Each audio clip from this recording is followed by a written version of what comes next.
Night fell. A magnificent royal villa stood halfway up the mountain. The inky, black night sky, which had just been silent, was now suddenly filled with the loud rumble of thunder. A purple bolt of lightning tore through the sky and struck the river below. At the bottom of the river, a young man, who Yiming, was fast asleep. At that very moment, his eyes snapped open. With a splash, he thrashed, struggling towards the surface. A mysterious jade pendant hung around his neck. Perhaps it was this jade pendant that brought him back to consciousness. Who knows? After briefly getting his bearings, he quickly climbed out of the river. He weakly scrambled ashore, coughing repeatedly. When the familiar surroundings finally came into clear view, he was stunned. "No way, I'm back." He looked down at his cold hands and murmured, "Could it be that even the heavens felt they owed me, Hu Yiming, something?" With this thought, he clenched his fists. His face was still youthful, but mature weariness flickered in his eyes. So, is this a second chance? Just as he was seriously questioning his existence, a sharp pain shot through his head. The sound of a baby's cries echoed in his ears, making his head spin. He covered his ears. A baby's cry. He looked gravely at the desolate surroundings. He looked around, but there was no way a newborn could be here. What was going on? The crying, it turned out, was coming from a mansion not far away. As soon as the newborn's cries rang out, the servants excitedly shouted, "She's born! She's born! It's a girl!" Inside the room, two people were busy attending to an adorable baby girl. One of them said, "Oh my, she cries so loudly. She must be a healthy and lively young miss. She'll have a bright future." The more the person spoke, the louder the baby cried. The incessant wails made the other woman panic. "Miss, why are you crying even harder?" The baby seemed to understand the woman's words. While wailing, she thought, if it were you, knowing you were going to die tonight, you'd probably be crying even louder. It turned out that this baby was no ordinary newborn. She was a transmigrator from another world. "My name is Zhu Yuzhu, and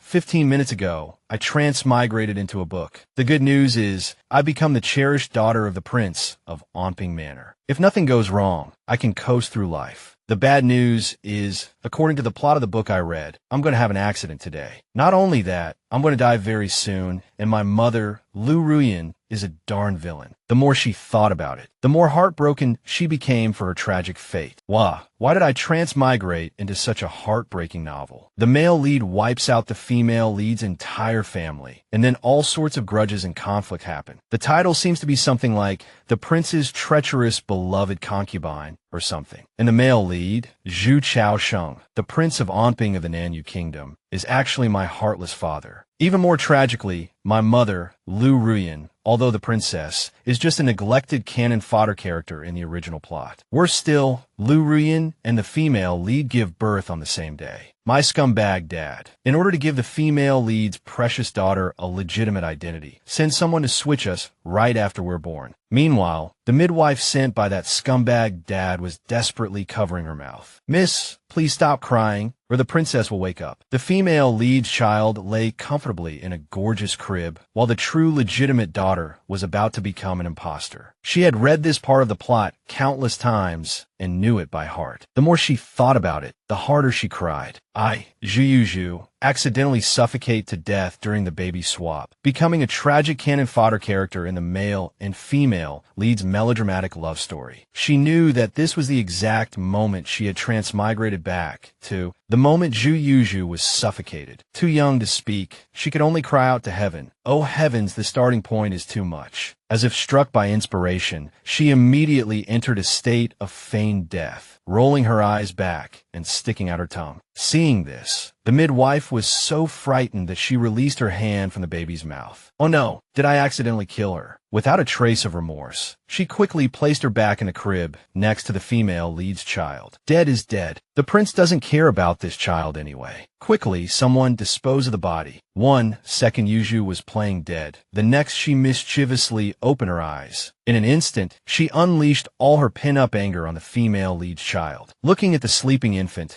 she lunged forward without hesitation, grabbed a handful of hair, and yanked with all her might. "Sleeping, are you? Cry for me." The baby girl, Zhu Yuzhu, frowned from the pain of having her hair pulled and wailed loudly. The midwife, who was about to leave and call someone to dispose of her, heard the cries and turned back to see who was making such a racket in the cradle. Still not satisfied, Zhu Yuzhu used her tiny arms to pummel the face of the baby next to her, crying so softly, "Haven't you had enough milk? Cry louder." The other infant, seemingly sensing her mood, immediately cried even harder. The pitiful cries of the other baby, though heart-wrenching, still didn't satisfy Zhu Yuzhu. Seeing her opportunity, Zhu Yuzhu revealed a cunning smile. Now it's my turn to cry." So she used all her strength, giving it her all, and bawled at the top of her lungs. Her cries, loud enough to raise the roof, finally woke her mother, Lu Ruyan, who was dozing from exhaustion after a difficult labor. Lu Ruyan asked her personal maid in confusion, "What's that sound? I think I hear a baby talking." The maid hurriedly explained, "My lady, you must have misheard. How could a newborn baby talk?" Just then, the cries of two babies rang out simultaneously, alerting the maid that something was wrong. "Wait, why do I hear two babies crying? Something's wrong in this room." The midwife, realizing she'd been exposed, broke out in a cold sweat. Panicked, she tried to snatch up Zhu Yuzhu and make a run for it. The maid, sensing something amiss, yelled someone, "Quickly bring the young miss out." But just then, a loud crash came from behind her as someone burst through the door. A young man in golden robes appeared, his face filled with rage. "Seize that old woman. You vicious hag. What are you trying to do to my sister?" Suddenly, the young man's gaze froze as he looked at the cradle. There were two baby girls inside. Zhu Yuzhu was innocently waving at him, while the other infant continued to cry her heart out. The maid, witnessing this scene, was completely dumbfounded. How could there be two young misses? Knowing something was amiss, the maid quickly picked up both babies and hurried back to Lu Ruyan. "Madam, please take a look." The midwife hadn't escaped either. The golden-robed young man dragged her over for questioning. "You come here now." Lu Ruyan's mind was in turmoil as she looked at the two infants before her, unsure which one was her own daughter. Just then, a servant announced from outside, "His lordship has arrived." It was Zhu Chaosheng, the prince of Nanyu and Zhu Yuzhu's father in the original story, who had rushed over after learning his scheme had been exposed. Feigning concern, he asked insincerely, "What happened?" The maid quickly stepped forward and reported everything that had just transpired. "Your lordship, my lady, this midwife, under someone's instruction, dared to bring an unknown infant here and attempt to switch the children." Amidst the chaos, upon hearing the maid's words, Zhu Chaosheng's face darkened and his heart pounded with panic. He hadn't expected his meticulously planned scheme, which he believed to be foolproof, to be discovered. The true daughter, Zhu Yuzhu, shook her tiny fist at the one who almost stole her place. The maid, looking at the two babies, was near tears. Heavens, the situation was so chaotic just now. I didn't get a clear look at the young Mrs. face. Now, with both children lying side by side, I truly can't tell them apart. Even Zhu Chaosheng fell into deep thought, his gaze sweeping back and forth between the two infants, as if calculating something. He sat down gently by the bedside and asked tentatively, "My dear, what do you think?" Lu Ruyan stared at the cradle, as if trying to find some clue. Zhu Yuzhu watched as Lu Ruyan's hand slowly reached out. Her heart suddenly tightened. Just then, the imposter's small hand reached out unconsciously and grasped Lu Ruyan's finger. This scene made Zhu Yuzhu's eyes widen in disbelief. She couldn't believe this fake dared to make the first move. Zhu Chaosheng's heart skipped a beat. Sitting beside them, he witnessed this scene and was overjoyed. "Ruyan, this child grasped your hand the moment she saw you. She must be our daughter." Hearing him say this, Zhu Yuzhu's head filled with question marks. Understanding this scumbag's intentions, a fire of rage burned within her. Unwilling to repeat the tragedy of the original story, Zhu Yuzhu was determined to seize the initiative. She forcefully pushed away the imposter's hand, grasping her mother's hand with her small arm, and tightly gripped Lu Ruyan's finger. Refusing to let go, she thought angrily, "How dare you try to steal my mother?" She didn't expect that her mother could actually hear her thoughts. Even Lu Ruyan was extremely nervous. "What's going on? Why can I hear a childish voice?" Just as she was wondering if her worries were causing hallucinations, the childish voice reached her ears again. I'm here, mother. I'm your real daughter. That one is fake." Zhu Yuzhu, having just thought this, burst into tears, hoping to gain her mother's sympathy. Lu Ruyan quickly recovered, her gaze falling on Zhu Yuzhu with a hint of inquiry. Could this be a mother-daughter connection. Zhu Chaosheng, watching this scene, frowned, lost in thought. After weighing the pros and cons for a moment, he suddenly turned and placed all the blame on the midwife, shouting, "Speak. Which of these two children is Rian's daughter?" The midwife, understanding his intent, immediately followed their prearranged plan. Trembling, she pointed at the fake baby girl and stammered, "This one is the princess's daughter." Hearing these words, which twisted black and white, Zhu Yuzhu's blood boiled. Pointing angrily at Zhu Chaosheng, she cursed inwardly, "Zhu Chaosheng, are you putting on a journey to the west? A real and fake Monkey King show here. I have a god's eye view. Don't think I don't know the truth. That child is your bastard with some woman outside, isn't she? You want to kill me so your bastard daughter can take my place. Dream on." Her words startled Lu Ruyan, who looked suspiciously at the imposter baby. "My husband has always been honest and upright. How could he have a mistress?" Ignoring Zhu Yuzhu's accusations and indignant gaze, Zhu Chaosheng picked up his illegitimate daughter with a fatherly expression and cooed, "My little darling, you've suffered. Daddy will deal with those who bullied you." He pointed emotionlessly at Zhu Yuzhu, who was lying amidst the lightning, and coldly ordered, "Someone drag this woman out." Before he could finish speaking,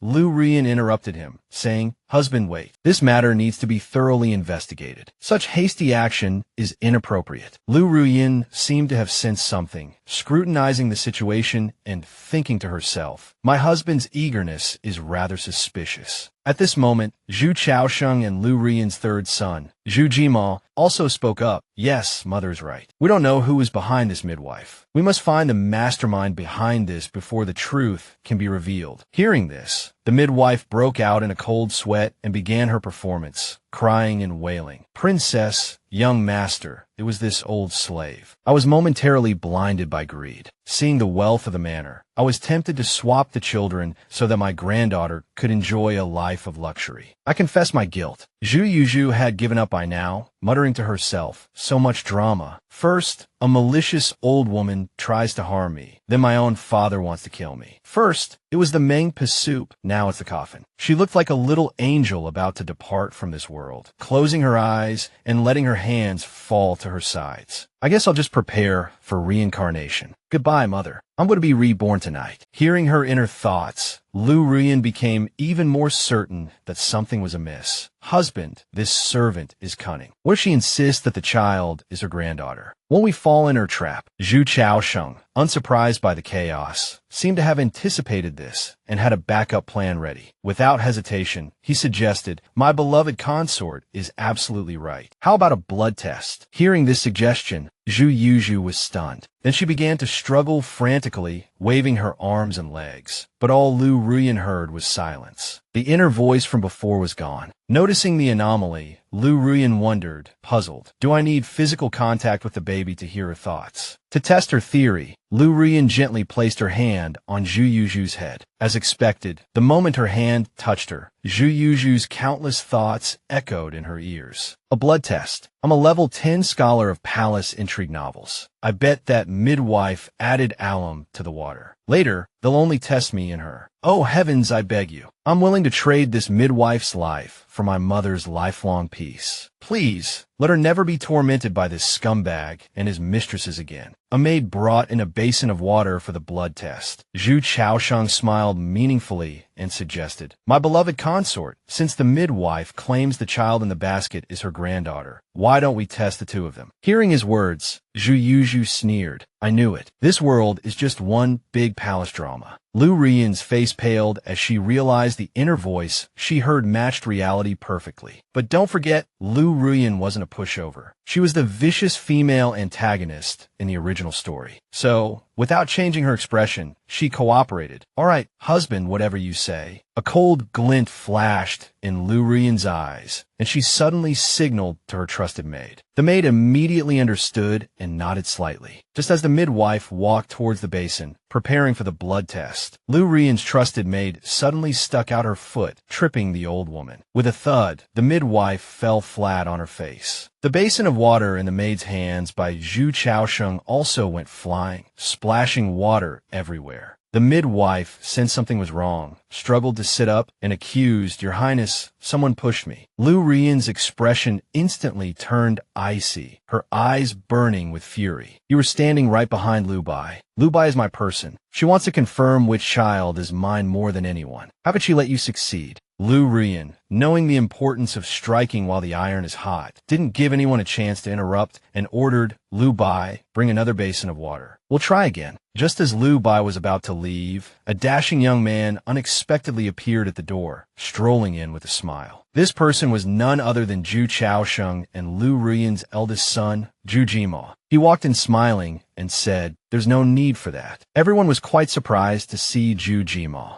"Jima, you're back." Even Zhu Chaosheng happily rushed forward to greet him. "Big brother." Zhu Jima nodded slightly to his younger brother, then walked up to his parents and bowed respectfully. "I greet father and mother." Zhu Jima glanced at his father and calmly said, "Father, mother, I overheard something outside. In my humble opinion, this blood test method is actually unreliable." He paused and continued, "Mother, have you forgotten? Before my younger sister was born, you accidentally fell into an icy lake and caught a cold. The doctor said that your chill might be passed on to the fetus." Hearing her eldest son's words, Lu Rian suddenly realized something, as if recalling a memory. Zhu Yuji played along with her elder brother's words. "Oh, no wonder I felt so weak when I first transmigrated here, like I was about to die." At this moment, she really wanted to grab the author and give them a good beating. This world really doesn't want you to live, does it? Starting with tragedy, and now adding a frail negative status to me. Are you afraid I won't die fast enough? Zhu Chaosheng hadn't expected to forget such an important matter and was burning with anger inside, but pretended to be calm. But it will take a lot of time to call for a doctor. But he didn't expect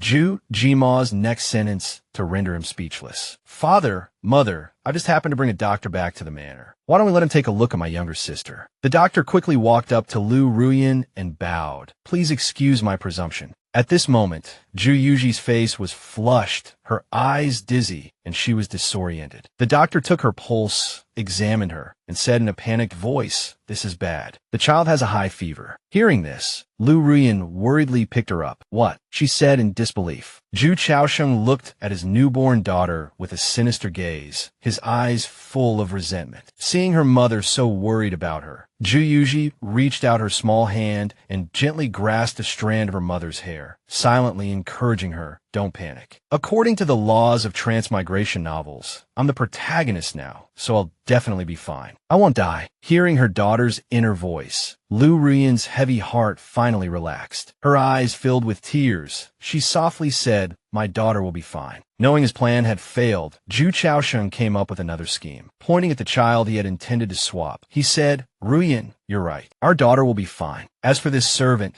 she must be beaten to death, and this bastard child thrown out." Lu Rian's heart seemed to turn cold at this moment. She interrupted, "There's no need to beat her to death." Zhu Jima frowned at his mother, seemingly thinking that she was once again blinded by emotions and showing mercy. But Lu Rian's next word surprised everyone, especially her scumbag husband. "Someone, take this servant and the child away and lock them up. Without my order, no one is allowed to enter." Lu Rian suddenly let out a cold laugh, her voice filled with danger and defiance, as if she was saying something to someone specific. "If anything happens to my daughter, I swear I will tear the person behind this to pieces." These domineering words even shocked the dizzy Zhu Yuji into alertness. She couldn't help but admire, as expected of a villain, so cool. Zhu Chaosheng's expression instantly darkened, his face clearly filled with unwillingness. Their expressions immediately caught Zhu Jima's attention. "Father, mother, are you quarreling?" The scene shifts back to the young man who was reborn in the river at the beginning of the story. While he was fast asleep, the young man seemed to be dreaming of something, tossing and turning restlessly. The young man yelled, "Ah!" and abruptly sat up, jolting awake from his dream, his entire body drenched in sweat. Hearing his cry, a servant immediately rushed in anxiously. "Seventh Prince, what's wrong?" The young man didn't answer the eunuch's question, but looked at his hands and thought, "That's strange. Just now in my dream, I felt heavy and hot all over, extremely uncomfortable. I even thought I was about to die, but I was fine as soon as I woke up." The young man's eyes were filled with confusion. Moreover, this time I also heard a vague voice, like someone calling mother. He looked around anxiously. "What's going on?" Could it be that someone poisoned me and caused me to hallucinate? Ever since Lu Rian discovered that Ju Yuji was her biological daughter, she had been holding her tightly, afraid of losing her. My little darling, sleep well. Lu Bai brought a bowl of nourishing soup and said with concern, Your Highness, let this servant hold the young miss. You've been watching over Fifth Miss all night. Your body can't take it. Lu Rian looked at her daughter, her heart filled with guilt. It was my negligence that caused my child to suffer so much. I can't rest easy unless I watch over her myself. I can't rest easy. Ju Yuji had slept through the night, and her high fever finally subsided. She opened her eyes, realizing she hadn't died, and finally had the chance to see her mother's breathtaking beauty. Her eyes widened,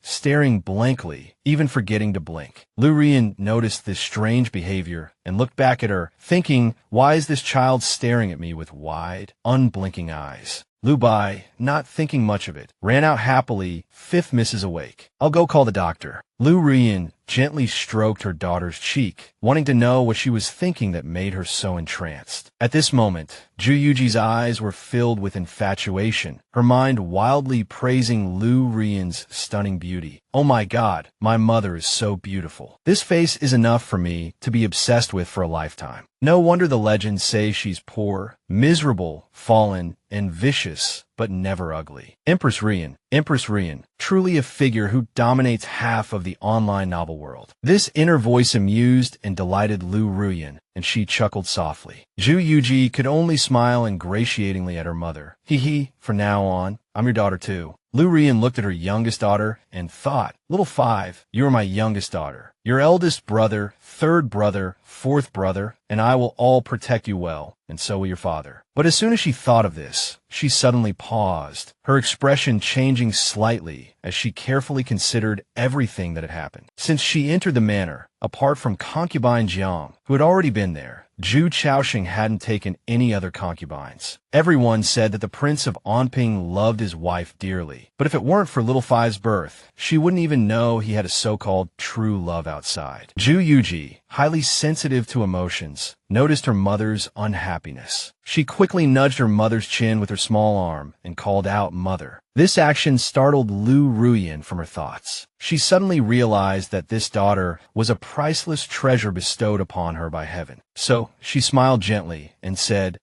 my precious darling. This warm affection made Ju Yuji ecstatic, her heart cheering. Although pretending to be a baby is a bit embarrassing, but mother.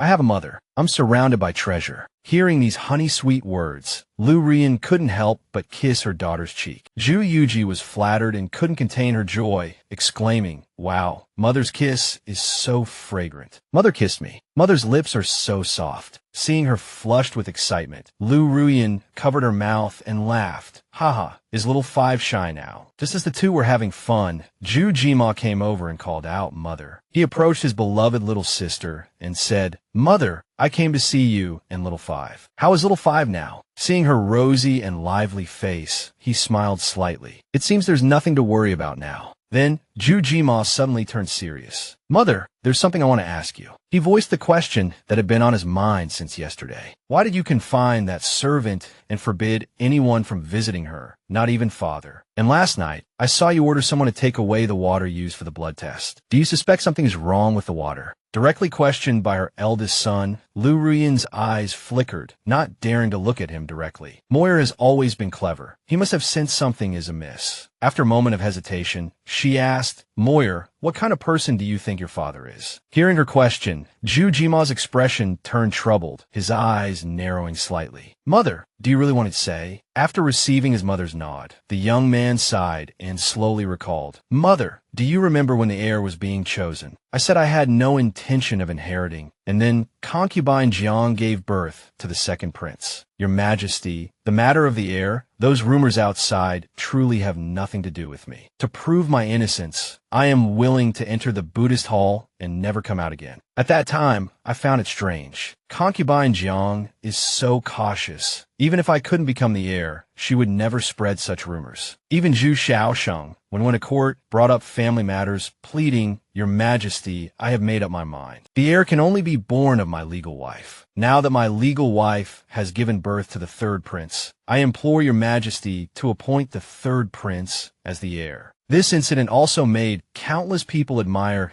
Zhu Chaoxing's upright character. Even Lu Rian's own father was very satisfied with his performance and praised him. "Your son-in-law truly cherishes his wife." The surrounding people echoed, "Prince Onping has truly gained a good son-in-law. Now you can support him without worry." Zhu Jima continued to share his thoughts and feelings about his father. From then on, father's reputation for loving his wife spread far and wide. It was also from then on that father, who had only held idle positions after inheriting the title, gained grandfather's support and established himself in the Ministry of Revenue. Since then, I've always felt that father isn't truly an honest and kind person, which is why I've asked you many times how he treats you. You must remember, after listening to her son's words, Lu Rian's heart grew heavier. Jima had already warned me, but at the time, I was blinded by love, foolish and ignorant, and failed to appreciate his concern. Her daughter's two small arms gently patted her face, as if comforting her. Seeing this, Zhu Jima smiled knowingly at his younger sister. This little Wu is quite clever. She even knows how to comfort people. The young man couldn't resist her cuteness and reached out to poke Zhu Yuji's cheek. Unexpectedly, the moment he touched her, he heard her inner thoughts. At this moment, Zhu Yuji didn't notice anything unusual. She was inwardly complaining, "It's that squinty-eyed guy again. No wonder they say there's not a single good person with squinty eyes. This kid has already sensed something's wrong with that old man." How terrifying. Thinking of the plot from the original story, she couldn't help but feel sorry for her older brother. As expected of the smartest person in the book, he's also the first to die. Hearing these words, Zhu Jima's face paled and cold sweat dripped down his back. He thought,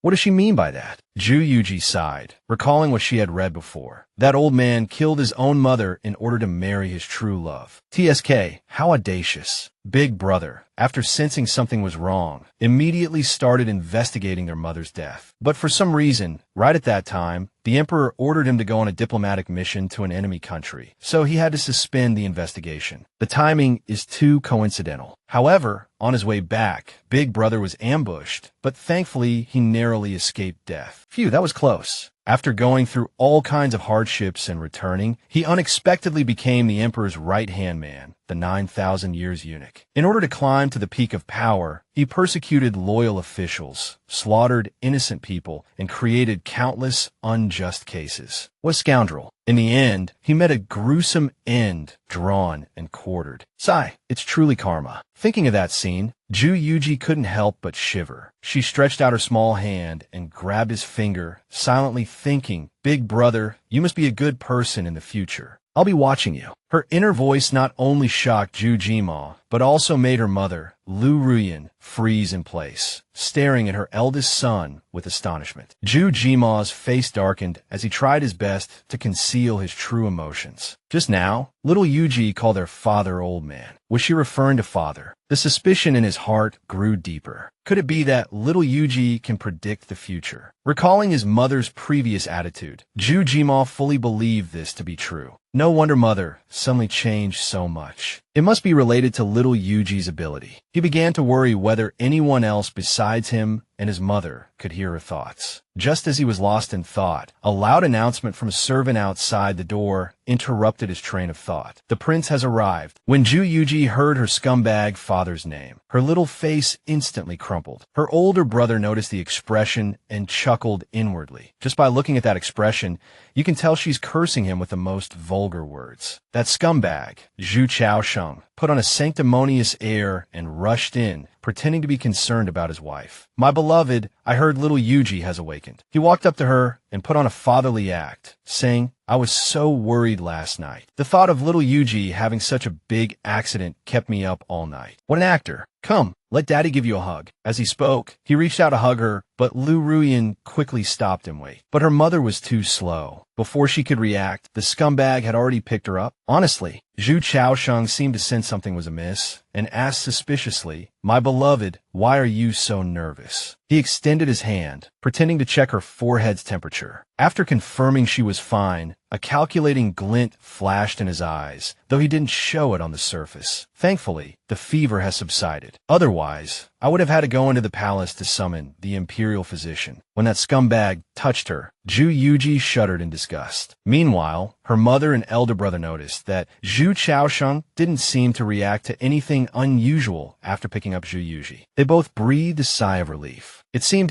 their father, hadn't noticed anything amiss with Yuji. Just then, Zhu Yuji suddenly flashed a mischievous smile at the scumbag. A prank quickly formed in her small, cunning mind. Time to cause some chaos. After that sly grin, the sound of trickling water echoed through the room, and the culprit was none other than Little Five, Yuji. Zhu Chaosheng suddenly felt a warmth on his hand, and his face instantly darkened. He'd been peed on by his precious daughter. Lu Bai quickly understood what had happened and yelled, "Someone come." Fifth Miss has wet herself. Lu Rian fought back a smile as she supported Little Five, Yuji, and pretended to scold her. "You little rascal, how could you pee on your father?" Though inwardly furious, the scumbag forced a smile and said, "Haha, it's all right. This shows Little Five, Yuji, likes her father. It's my blessing." Lu Bai, catching on, handed him a towel. Meanwhile, Little Five, Yuji, smirked at her mother. "See, even has to thank us." Hearing her daughter's inner voice, Lu Rian felt both exasperated and amused by this mischievous child. After wiping his hands, Zhu Chaosheng said, "By the way, Rian, you should decide on Little Five's, Yuji's name." A flicker of displeasure crossed Lu Rian's eyes as she reminded him, "Has my husband forgotten? We already discussed this when I was pregnant with Little Five, Yuji. If it was a boy, he would be called Jiha, and if it was a girl, she would be called Yuji." Zhu Chaosheng could only feign the appearance of a doting yet forgetful husband, scratching his head and forcing a smile. "I've been busy with official duties recently and actually forgot such an important matter. My memory is getting worse and worse. I deserve a beating. I deserve a beating." Hearing this scumbag lie so smoothly, Little Five, Yuji, launched into a mental tirade, scoffing, "I bet he's been busy acting out his tragic love story with Shin Yulan. You say you have a bad memory. You still remember that Shin Yulan had a fiancé almost 10 years ago. Anyone who didn't know better would think you were gay." Hearing these thoughts, her mother's expression changed instantly, a dangerous glint flashing in her eyes, but she quickly masked her emotions. Instead of rebuking her unfaithful husband, she acted understanding and said, "Husband, official duties are never-ending. Your health is the most important thing." Hearing this, Little Five, Yuji, fearing her mother would blindly fall back in love and repeat the mistakes of the original story, screamed at the imaginary memorial tablet of the scumbag in her mind, "Mother, open your eyes and see. This kind of scumbag is only a good man when he's hanging on the wall. Don't be fooled by him." Even Zhu Chaosheng hadn't expected his wife to be so gentle and considerate. His guard lowered, he reached out to take Lu Rian's hand and said softly, "Rian, as long as it's for you, for our family, I don't feel tired at all. As long as you understand me, all my hardship is worth it." Hearing these heartfelt words, in the past, Lu Rian would have fallen for them without a second thought, but not now. Despite the wave of nausea she felt, she turned on her acting mode, looking at Zhu Chaosheng with loving eyes and an expression of deep emotion. Just then, Lu Bai rushed in frantically, "Your Highness, it's terrible. The small house in the back garden of the manor is on fire." Lu Rian was startled and blurted out, "How could it catch fire out of nowhere? What about the old woman and the child?" Zhu Chaosheng feigned surprise, but his voice was cold. "It doesn't matter if those two die. You just given birth and shouldn't worry about these things. I'll go check on the fire." He didn't linger, quickly leaving. Lu Rian and her eldest son watched his retreating figure, each lost in thought,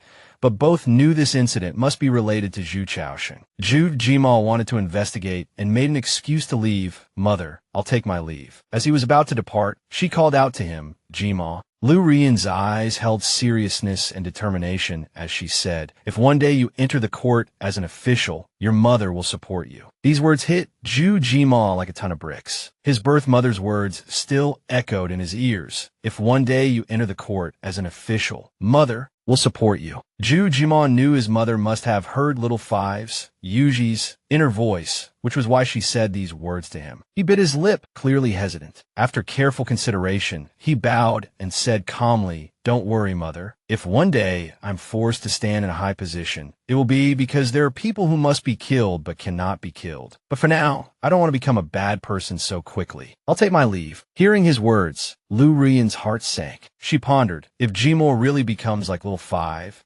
Yuji said, walking down a path of no return for power and profit. Then I will give everything to support him, so he doesn't have to struggle so much. After Zhu Chaosheng and Zhu Jima left, the sky gradually darkened, and the rustling of maple leaves in the wind sounded desolate and mournful. At this time, Lu Bai also brought little Fives, Yuji's, new clothes to change her out of the wet ones. Lu Bai, fearing eavesdroppers in the manor, leaned close to Lu Ruyin and whispered as softly as possible, "Your Highness, just as you suspected, there was indeed something wrong with the water used for the blood test last night. Moreover, this servant snuck a peek, and while the midwife was burned to death, the child seems to have vanished into thin air. There's no trace of her." Upon hearing this, Lu Ruyin wasn't surprised. Her eyes filled with disappointment, and her heart grew colder. She thought to herself, it really was him. Seeing her like this, a flicker of worry flashed across Lu Bai's eyes, and she cautiously asked, "Your Highness, should we send someone to investigate the child's whereabouts?" A glint of murderous intent flashed through Lu Ruyin's eyes. The scene abruptly shifted to little Five, Yuji, dressed in new clothes. Her face radiated with joy as she reveled in the affection. But as she gazed into her adorable little daughter's clear eyes, the previous killing intent vanished completely. She smiled gently and lovingly, shaking her head slightly as she replied, "No need. She's just a child like little Five." Her eyes, full of adoration, exclaimed, "Oh my God, look at this magnanimity. What vicious villainess. I declare, my mother is the embodiment of true goodness and beauty." Although she used all the beautiful words she could think of to praise her mother, her inner thoughts made a certain mother feel a little guilty, and she could only smile awkwardly. Then, realizing it was getting late, she placed little Five in Lu Bai's arms and instructed, "Take little Five to bed." Yes, Lu Bai was about to leave with little Five when she suddenly received a signal from Lu Ruyin. She stopped across from her. Lu Ruyin's expression did a complete 180, transforming from a loving mother into the face of a scheming, vicious villainess. Lowering her voice, she mouthed instructions. "Let's little Five here eliminate the root. Leave no future troubles." Elsewhere, after leaving Lu Ruyin's residence, Zhu Jima went to the backyard where the midwife had been to investigate. The servants were still diligently trying to extinguish the fire. He closed his eyes, contemplating the scene before him, then instructed his confidant, "Send someone to monitor all entrances and exits of the manor. If anyone leaves, they must be closely followed." His confidant hesitated slightly, "But Your Highness, the princess probably doesn't want you involved in this matter." Zhu Jima slowly opened his eyes, his voice cold as ice, devoid of any emotion as he replied, "If we don't eliminate all future troubles, I'm afraid there will be unforeseen circumstances later. I must be ruthless. Mother must not know about this." The confidant was startled by his master's cold decisiveness. Just as he stood there in bewildered silence, Zhu Jima suddenly turned his gentle, smiling face and asked, "By the way, do I look like a villain?" His confidant,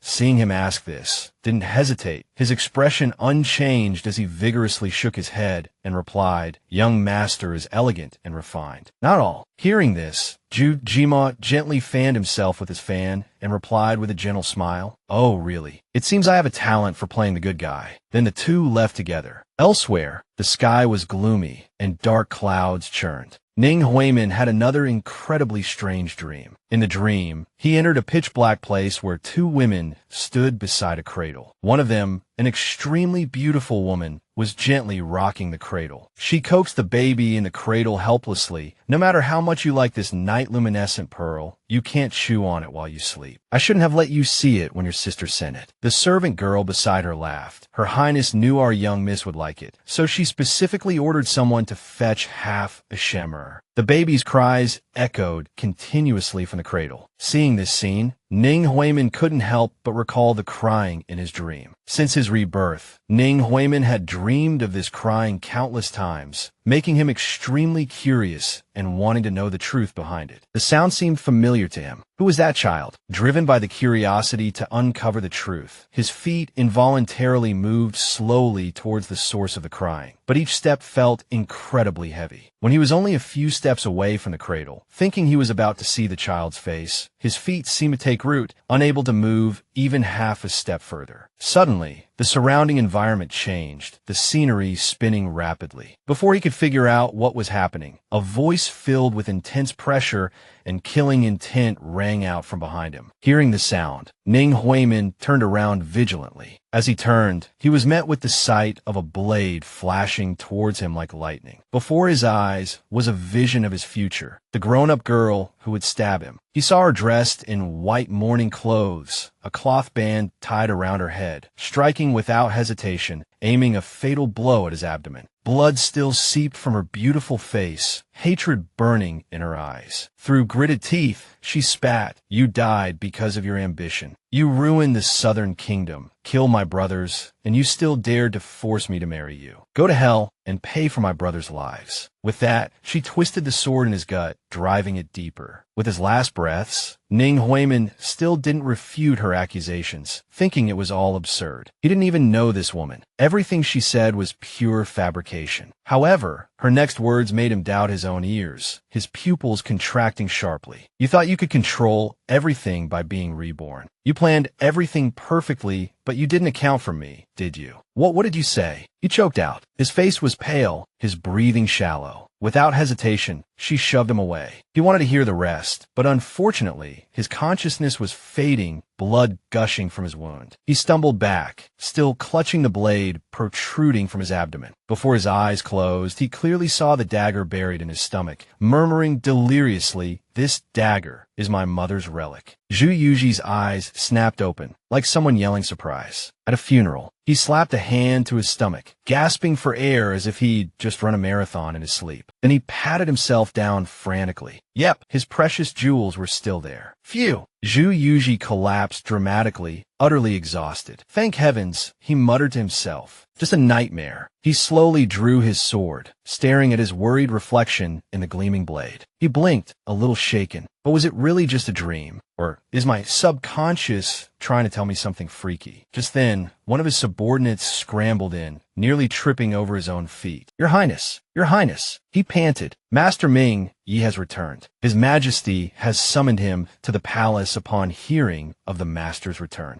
Zhu Yuji's face momentarily froze, but he quickly recovered. "Prepare my finest robes," he declared. "This prince is going to meet a master." The scene shifted to Zhu Chaoxing's room. The little darling wrinkled her tiny nose and let out the cutest sneeze. Achoo! Lu Rian, her face filled with motherly concern, gently tucked Zhu Chaoxing in. "Oh dear, another sneeze. My little darling, have you caught a cold?" Zhu Chaoxing's eyes widened suddenly. "Wait," she thought, her little head whirring. "I'm still a baby." She breathed a silent sigh of relief. Phew, just a dream after all. Gazing at her gentle and elegant mother, Zhu Chaoxing went into full inner monologue mode. "Mother, you have no idea. I just had the scariest nightmare. I dreamt that when I grow up, I'll kill someone." But since a baby's mouth can't form words, she started flailing her little arms and legs like a tiny octopus. "Whoa," she thought, completely bewildered by herself. "I just waved my arm, and then again, and I can't stop. I just can't stop." Lu Ruyan, watching this adorable baby-fied flailing, couldn't help but giggle. She gently took Zhu Xiaoxing's tiny hand, soothing her. "Just a bad dream, darling. Don't be afraid. Don't be afraid. Dreams aren't real." Inwardly, however, her heart was melting into a puddle of goo. "So cute. My baby is the cutest baby in the world. That good looks definitely came from me." Bang! The scene shifted to a grand, majestic hall. Zhu Yuji, seeing an old monk approaching him, immediately bowed respectfully. "Master Mingyi." The old monk smiled kindly, wrinkles crinkling at the corners of his eyes. "Amitabha," he said slowly. "So, it is the seventh prince waiting for this humble monk. I wonder what troubles weigh on your highness's mind." Zhu Yuji sighed, meeting the monk's gaze. As expected, nothing escapes Master's discerning eyes. He stepped forward, a burning question in his heart, a question that had been plaguing him for some time. "Master," he began, "I've been having recurring dreams about a woman. No, a child. In the dream, this child does things that I find perplexing. Do you believe this dream will come true?" The old monk pondered for a moment, then calmly explained, "Your Highness, everything in this world follows the cycle of cause and effect. The causes of the past bear the fruits of today. A dream coming true is merely destiny following its predetermined path. Zhu Yuji frowned slightly. Predetermined. He then looked down at the floor, his mind racing. Does this mean I'm really going to hand a knife to some woman and let her kill me? A gentle breeze swept through the hall, carrying a hint of fresh hope. Zhu Yuji nodded slightly to the monk. Thank you, Master, for your guidance. He stood calmly before the monk and declared, Unfortunately, I don't believe in fate. Turning to leave, he muttered to himself, Fate is just bullshit that weaklings spout when they're waiting to die. His gaze hardened, looking straight ahead. I finally got a second chance at life. This time, anyone who stands in my way will die. He recalled the little girl who had thrown herself into his arms in the dream and fell into deep thought. In the dream, I was already grown up, he thought. Could that woman be the grown-up version of that child? I still remember what she said. So, she's from Southern Yu and related to their royal family. In his dream, the girl had been crying, her voice filled with angry accusations. Because of your ambition, you ruined Southern Yu.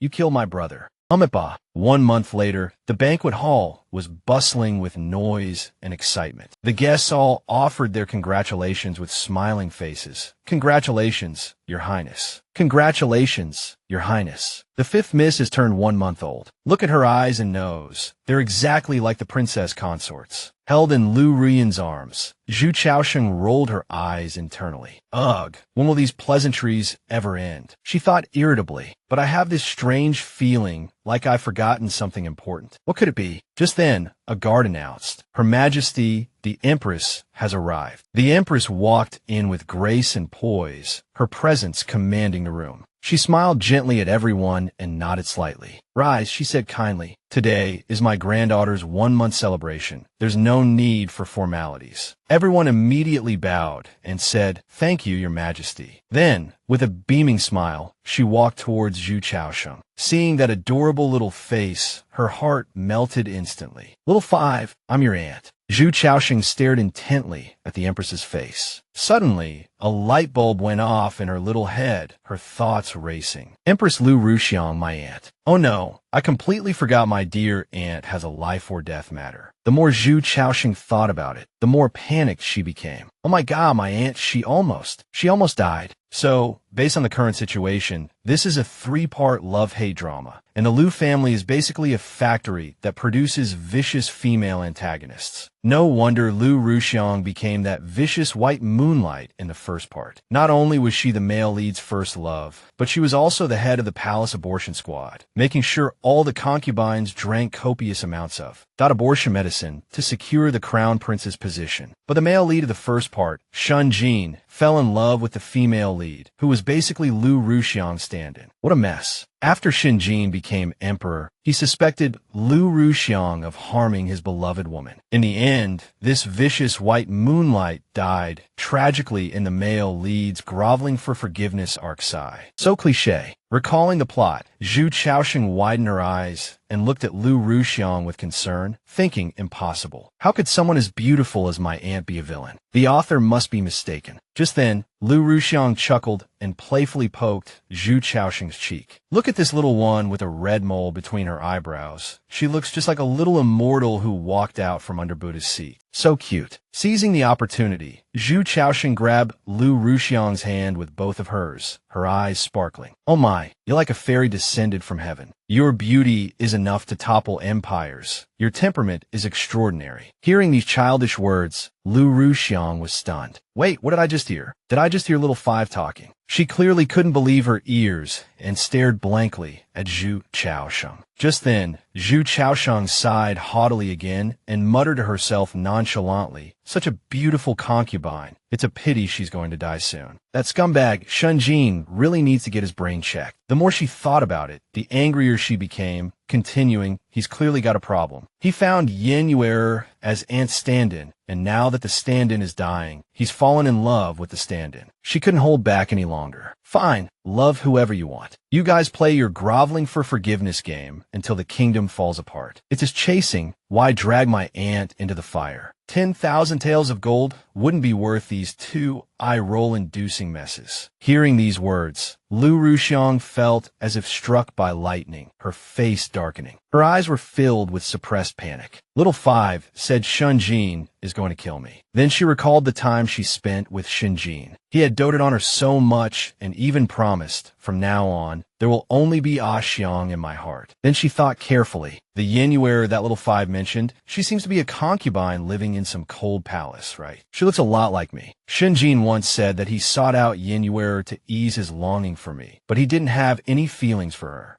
Something's fishy. Lu Ruxiang felt a wave of nausea. She pursed her lips tightly and continued to think deeply. Back then, how much did I sacrifice for his throne? But while I was suffering for him, he was flirting with another woman, and now he wants to kill me for that woman. Unbelievable. Seeing her dazed expression, Lu Ruyan shook her worriedly and called softly, Xiang Xiang. What's wrong? Yuji composed herself and took Lu Ruyan's arm. It's been a while since we sisters have seen each other. I want to have a long chat with you tonight. Lu Ruyan enthusiastically agreed. I would love that. Then, Yuji turned to the maid beside her and instructed, Honju, take my token and ask the emperor for a favor. Tell him I want to stay at the Omping princess's manor tonight. She quickly bowed to receive the decree. As soon as she finished speaking, her eyes sharpened. It seems it's time to remind the emperor of the vows he made back then. It's fine for a man to change his mind, but what if he has two hearts? Just cut one out. Elsewhere, Yunji was surprised, thinking to herself, I practiced my singing for days just so I could keep her here tonight, all for nothing. You didn't even give me a chance to show off.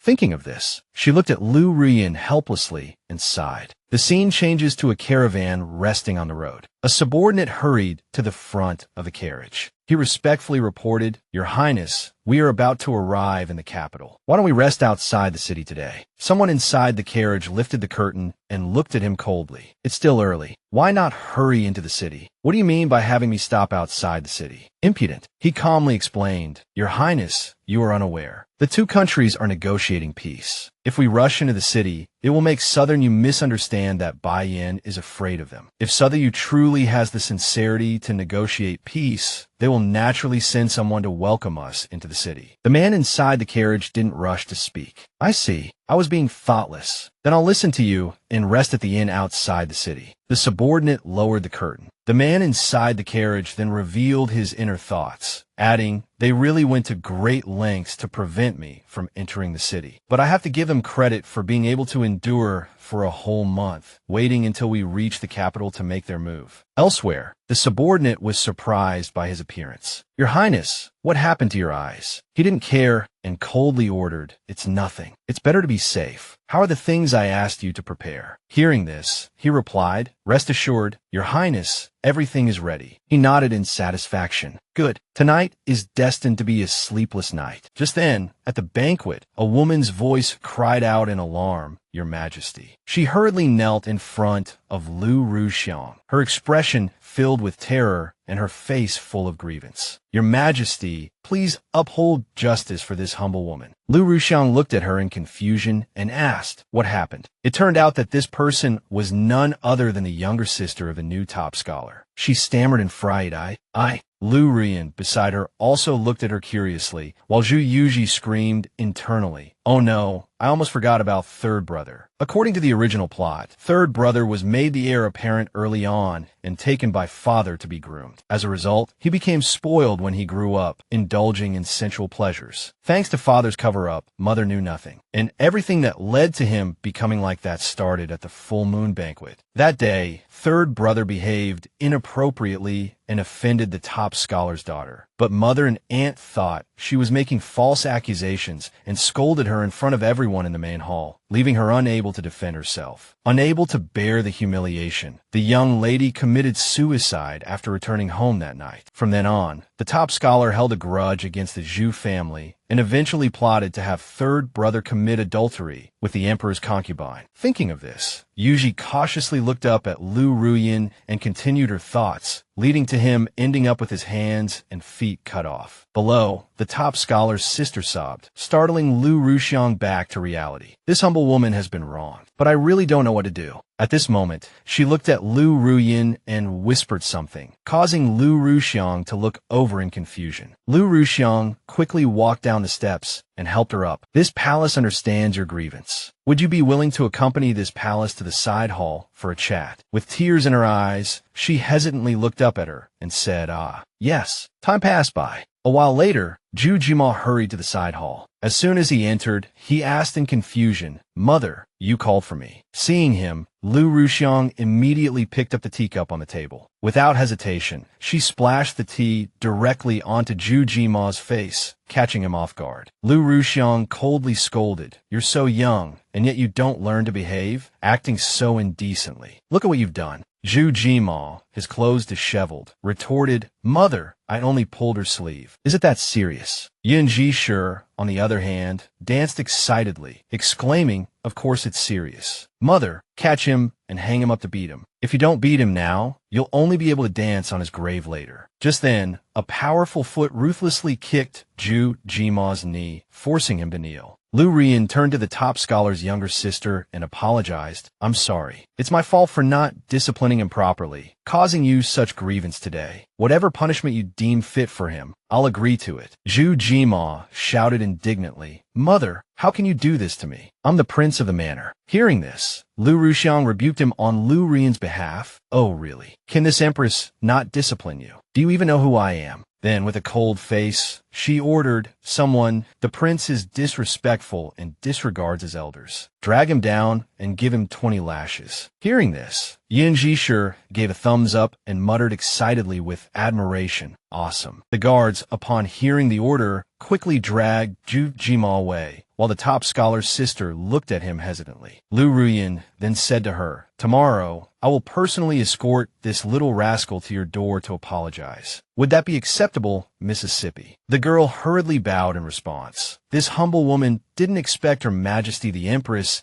and Your Highness the Princess to be so wise and just upholding justice for me. Since the young prince has already realized his mistake, this humble woman will not pursue the matter further. With that said, she quickly turned and left. This humble woman takes her leave. Lu Ruyin immediately ordered, "Escort 5th Miss back to rest." Hearing this, Zhu Yuji was caught off guard, stunned for a moment, then reluctantly carried away by Lu Bai. No, I still want to watch the show." At this point, Lu Ruyin added, "Someone go and investigate everyone around the prince." Her voice was sharp, her tone oppressive. No matter who tempted the prince to indulge in pleasure, once found, beat them to death with clubs. Zhu Yuji, being dragged away by Lu Bai, was extremely annoyed. She looked up at the moon and sighed, "Oh man, in the blink of an eye, I've been trapped in this dog blood drama for so long. I wonder if I can still go back." She longingly reminisced about iced drinks, her phone, computer, and fan, sighing, "Although I finally have a mother, I still desperately miss my modern devices. If only I hadn't been so nosy and clicked on this novel just because I shared the same name as the protagonist. If only I hadn't been a keyboard warrior, complaining that this book was all about suffering." Thinking of this, Zhu Yuji's eyes drooped, and she sighed, "If only I hadn't criticized that tragic novel, saying if you can do better, you do it. This is karma. I don't want to continue anymore. Now I'm trapped in this tragic novel, an infant who can't even wipe their own bottom." Suddenly, her eyes widened in surprise.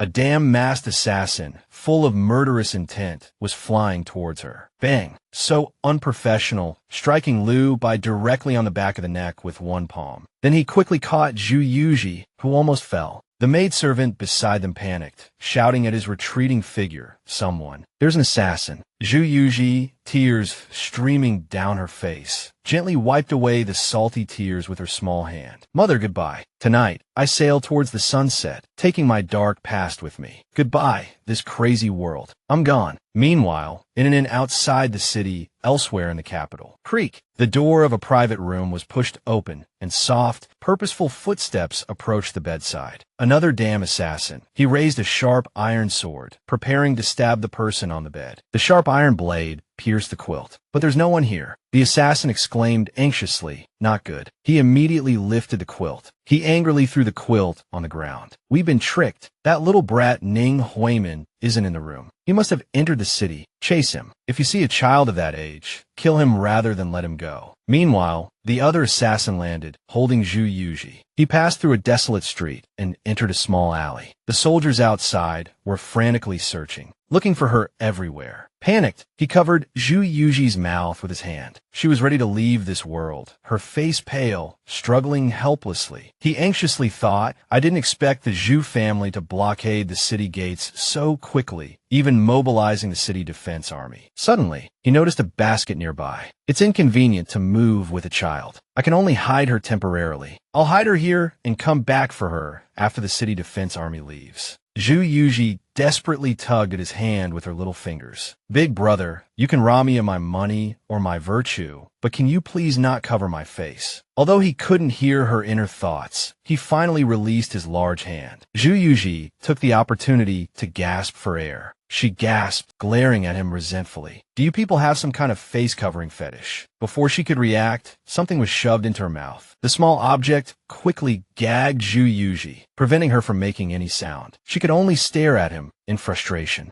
MMM.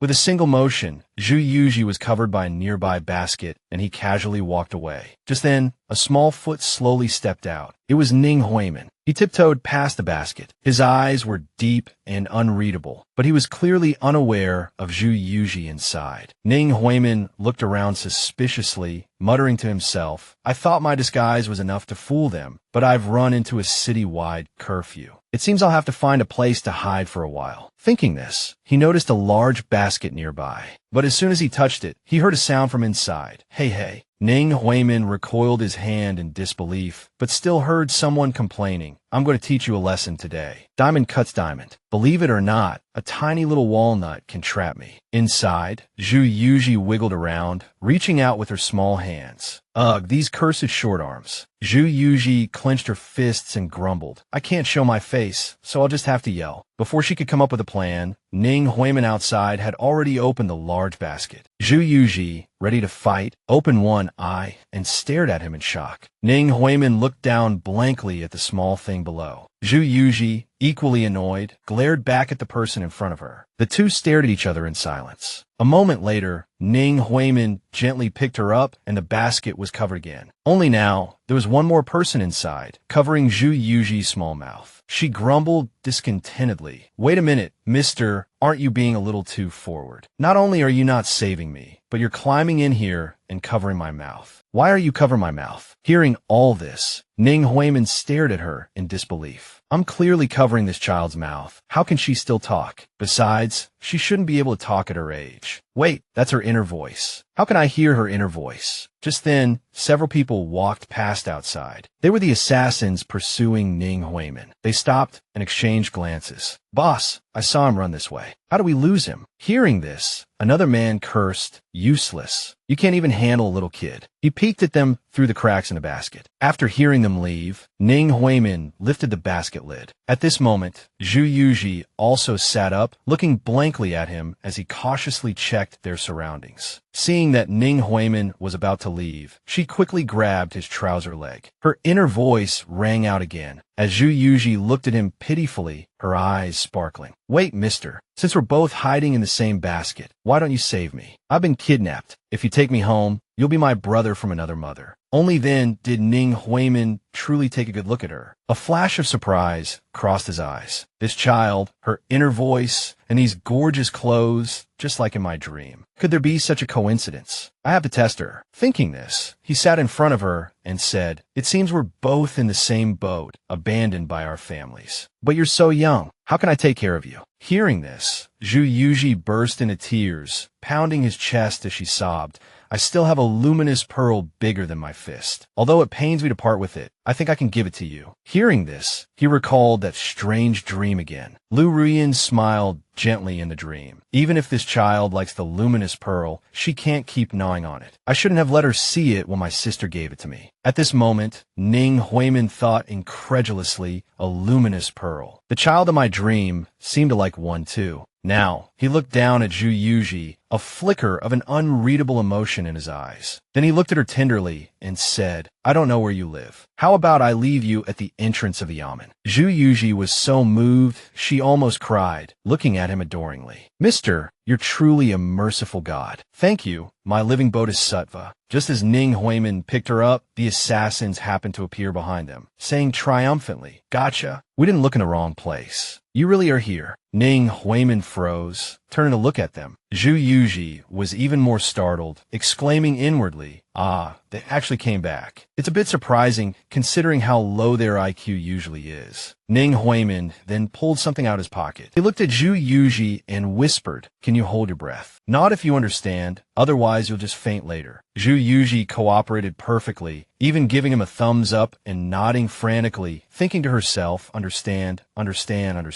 Holding my breath is nothing. Playing dead is my specialty. I'm a character who makes it to the grand finale, after all. Seeing her resolute nod, Ning Huimin smiled meaningfully. Oh, so you really understand. All right, I'll count to 3, and then you hold your breath. Although Zhu Yuji was reluctant, she obediently covered her nose. Hey, wait a minute. Why are you playing tricks on me? As soon as she finished speaking, Ning Huimin counted to 3 and threw a smoke bomb at the assassins. But something seemed amiss. With such a large explosion, how could a small body fly up? For a moment, he questioned reality. Zhu Yuji, even though she was hit by the smoke bomb, she didn't forget to give life a heartfelt expression. So cold, my heart is frozen solid. And it's not because of the evening breeze. I've never seen anyone play so dirty. After a while, the surroundings gradually returned to normal. Zhu Yuji's eyes were tightly closed, her body trembling slightly. So cold. How could I dream of being kidnapped? But when she saw the person in front of her clearly, she jumped up in surprise. It's not a dream. Looking closely, it was Ning Huimin. His lifeless expression made Zhu Yuji puzzled. Where's the person being chased? Hey, pretty boy. But then her face turned purple, her eyes widened, and she screamed, Ah, is he dead? Zhu Yuji tried to drag her small body, weakly struggling to get away from him. Her little heart was screaming, legs crawl. Ning Huimin felt the movement and wearily opened his eyes to look down. Wait, don't move. Then he patted Zhu Yuji's bottom, and she finally stopped moving. He looked at her calmly and said, Oh, so you're not dead, little thing. But then Yuji noticed the bloodstain on his shoulder. Little guy, your shoulder is bleeding. Ning Huimin stammered, medicine. Medicine. But when he heard Yuji mention the wound, he froze for a moment, then let out a long, difficult sigh and added medicine. My chest. Hearing this, Yuji scratched her head awkwardly and laughed. Huh, you should have said that earlier. I thought you were playing a guessing game with me. Thinking this, she moved closer to Ning Huimin's clothes and quickly pulled out a medicine bottle with her small hand. She immediately poured a few pills into her hand. Zhu Yuji used a unique method, directly stuffing her hand into Ning Huimin's mouth, practically feeding them directly into his stomach, making his face contort in discomfort. Zhu Yuji looked at him innocently. My hands are small. I was afraid the pills would fall out. Just bear with it, okay? As long as you can survive, I'd even swallow a sword for you, right? Hearing her slang, Ning Huimin could only silently give up, but in reality, tears were already streaming down his face. Ning Huimin clutched her small hand, both distressed and miserly. This pill is worth a fortune. That night, the moon hung high, and all was silent. Ning Huimin placed Zhu Yuji on his chest. Holding her, he fell into a deep sleep. After a long time, when he woke up, he subconsciously looked at the little one on his chest. This little girl was so different from the melancholic woman in his dream. Lively and active, their personalities were worlds apart. Thinking of the woman in his dream, how could they be the same person? The most attractive part was her chubby cheeks. Ning Huimin subconsciously raised his hand and reached for the chubby cheeks rubbing against his chest. He couldn't help but want to touch them, even pinch them. Yuji was awakened by this action and looked at him unhappily. Why are you bothering me? Ning Huimin couldn't resist pinching the little girl's cheek. But when he saw Yuji wake up and their eyes met in confusion, he felt a little guilty and averted his gaze, looking elsewhere. Ning Huimin suddenly sat up, a question arising in his heart. This child is strange from head to toe. Beside him, Yuji looked at him with sparkling eyes and murmured, I get it.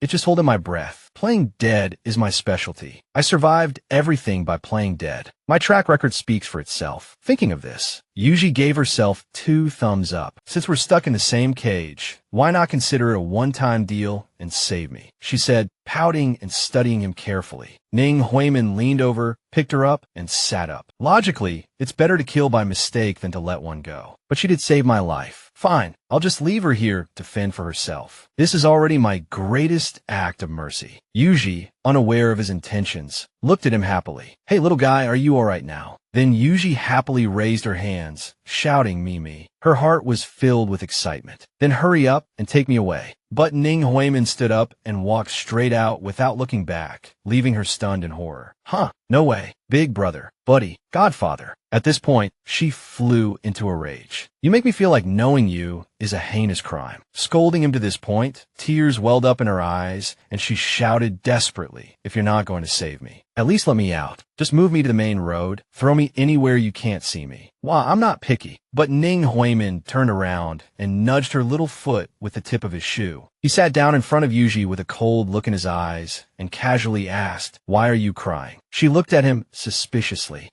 Didn't you leave? Ning Huimin sighed helplessly and said, Before she could finish, a rush of footsteps outside the door startled them both, and they simultaneously looked towards the entrance. When Ning Huimin picked her up, Zhu Yuji still couldn't quite believe it, suspicion rising in her heart. What was going on? A look of admiration flashed in her eyes. Little brother, I misjudged you. You actually went to get help. Thinking of this, she happily hugged Huimin. I really have no eyes. I just cursed your ancestors for 18 generations. Huimin grumbled in disgust. Yeah, you might as well keep misjudging me. Outside, Zhu Jima rushed in, shouting, Sister, it really is you. Seeing the stranger, Huimin protectively held Zhu Yuji tighter and took a step back. He looked at Huimin warily and asked, Who are you? Why is my sister with you? Zhu Yuji clambered onto Huimin, thinking, little brat, that's my older brother. Give me back to him. Aloud, she patted Huimin's face. The two of you mustn't misunderstand. Hearing this, Huimin handed her over to Zhu Jima. My name is Ning Qi. I run a security escort agency. I apologize. Someone just tried to steal the child, so I thought you were a bad guy too. Zhu Jima, hearing this, closed his eyes and committed the name Ning Qi to memory. Then he replied, Young Master Ning saved my sister. I'm deeply grateful. But young Master Ning, you run a security escort agency. Why are you alone in such a predicament? Huimin activated his dramatic mode, coughing lightly before replying, My stepmother is trying to seize power at home, so I have to flee everywhere. As he spoke, he lowered his head, looking pitiful. Beside him, Zhu Yuji bit her sleeve and cried sadly. Isn't this the ancient version of Snow White and the Seven Dwarfs? Suddenly, she paused, gently putting on her hat, and added, Oh, so I'm a dwarf. Zhu Jima, hearing her thoughts, became even more confused.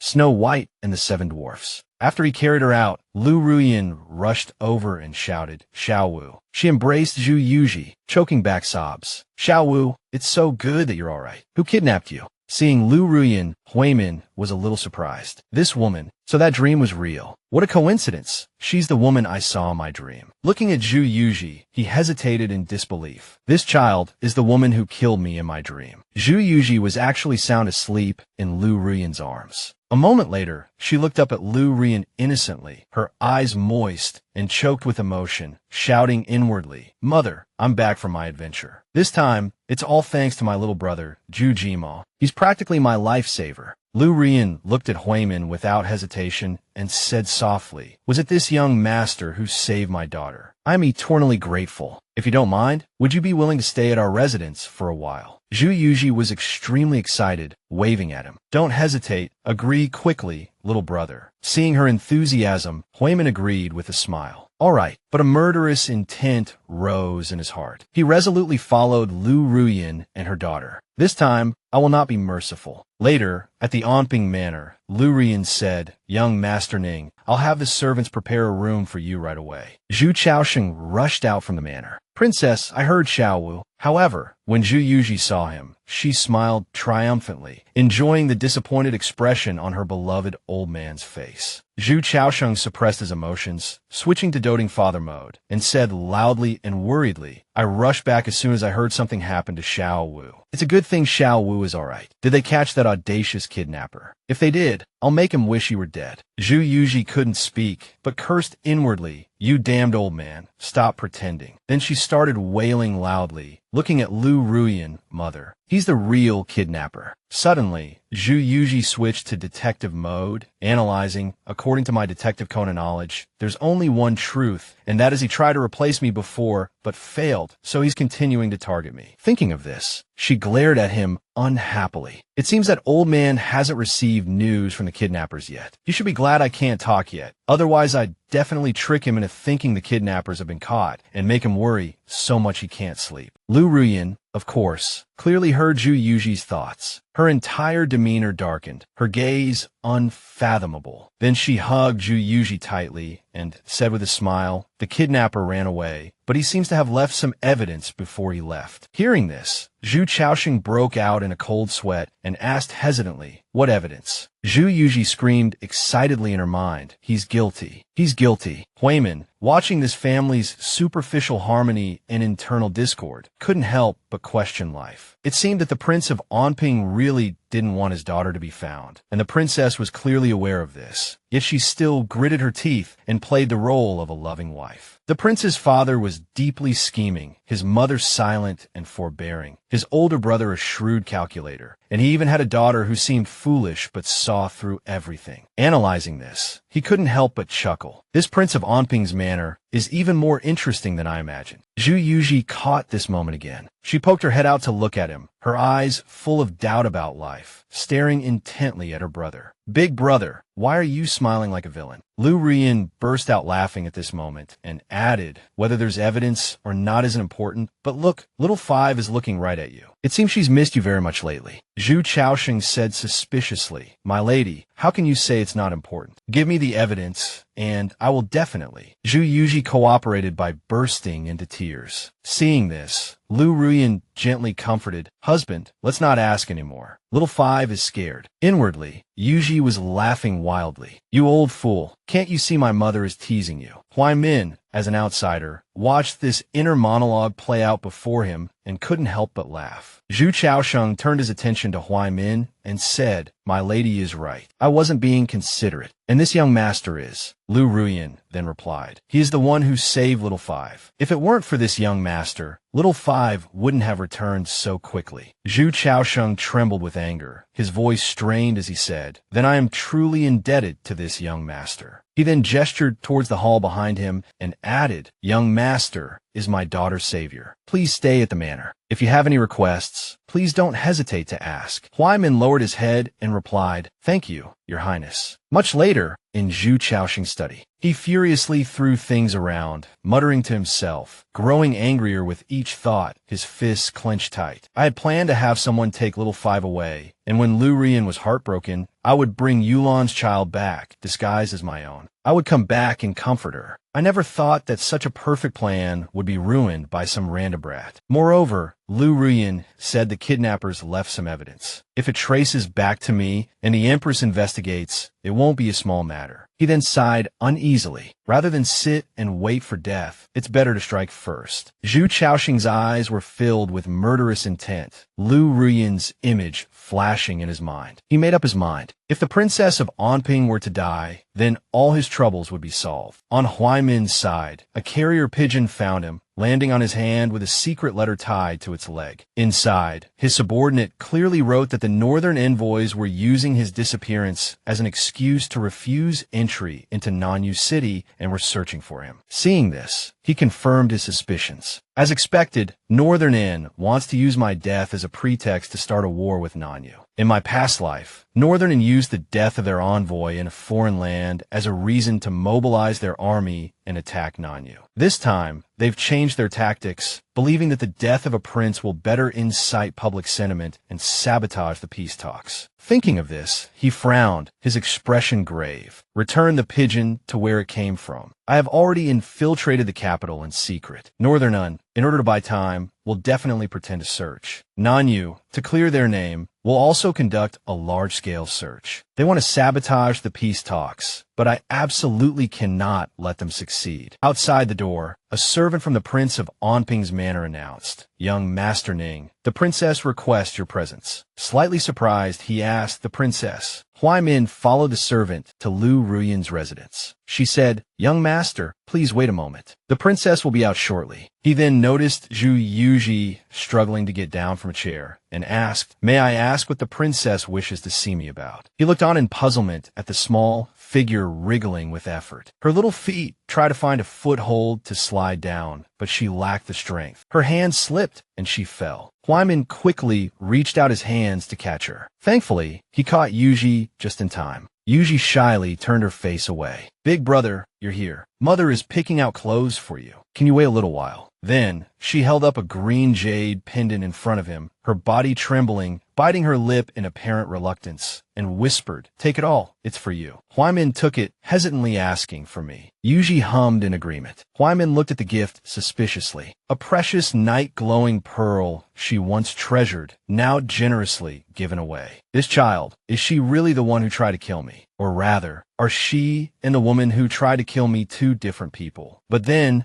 Huai Min dismissed the thought, shaking his head frantically. He had only met her twice, but each time his heart softened completely. Could it be that he and Yuji were truly caught in some kind of karmic entanglement? Thinking that if he continued to be soft-hearted, he would truly fall for Zhu Yuji, Huai Min tossed the chubby little darling back onto the chair. She looked at him in disbelief. Hey, big brother, am I really that heavy? Can't you hold me?" Just then, a servant curtsied and announced, "His lordship has arrived." Zhu Chaoxing strode into the room and glared fiercely at the two of them. Huai Min bowed respectfully. "Your lordship." Zhu Chaoxing launched into his performance mode. "This young lady is my benefactor. There's no need for formalities." Then he looked around, thinking, thank goodness Lu Ruyan isn't here today. Zhu Chaoxing smiled and crouched in front of Zhu Yuji. "Little miss, look what daddy brought you." He took out a glittering object. "This golden lock, do you like it?" Zhu Chaoxing continued, dangling the golden lock in front of her. "Come, daddy will put it on for you." Suddenly, a sharp, cunning glint flashed in Zhu Yuji's eyes. She flailed her little arms, knocking the golden lock away. Then, with her newly emerged baby teeth, she bit down hard on Zhu Chaoxing's hand. "You old fool, you think I don't know you poisoned the golden lock? You want to trigger my cold sensitivity and then get rid of me and my mother, huh? Pulling this kind of act in front of me, you're too naive. Do you think you have God's perspective?" Unfortunately, her baby teeth didn't have much bite, but even as Zhu Chaoxing tried to shake her off, she held on tight. Just as things were getting awkward, Huai Min rushed over and scooped her up. Zhu Chaoxing rubbed his hand, thinking angrily, "This child is always ruining my plans, a real little devil." He looked at Zhu Yuji with increased hatred. He recalled the fortune teller's words. "Your lordship, the princess's newborn daughter, her destiny is unusual. Please be very careful." Remembering this, Zhu Chaoxing's face darkened. Could it be, as the Taoist priest said, that this child is born to be my nemesis? I absolutely cannot let her and her mother live. Huai Min stared at Zhu Yuji in bewilderment, thinking, but how did Zhu Yuji know the golden lock was poisoned? What's with the god's perspective? Can she see the future? If so, does she already know my plan to kill her? At that moment, Lu Ruyan emerged from the inner room. "Young Master Ning." Hearing her voice, Zhu Chaoxing quickly left. Seeing him, her expression turned serious, a clear flicker of killing intent flashing in her eyes. But she maintained a cordial demeanor, approaching Huai Min. "These are some of my fourth daughter's clothes. Your build is similar to hers, and she's not home right now. so I brought you a few sets. You can wear these for the time being until your new clothes are ready. Huai Min, still holding Zhu Yuji, replied softly, "That's not necessary. Thank you for your kindness, princess." Then he returned the night shining pearl to Lu Ruyan, adding, "This gift is not suitable for a commoner like me." At this point, Huai Min handed Zhu Yuji back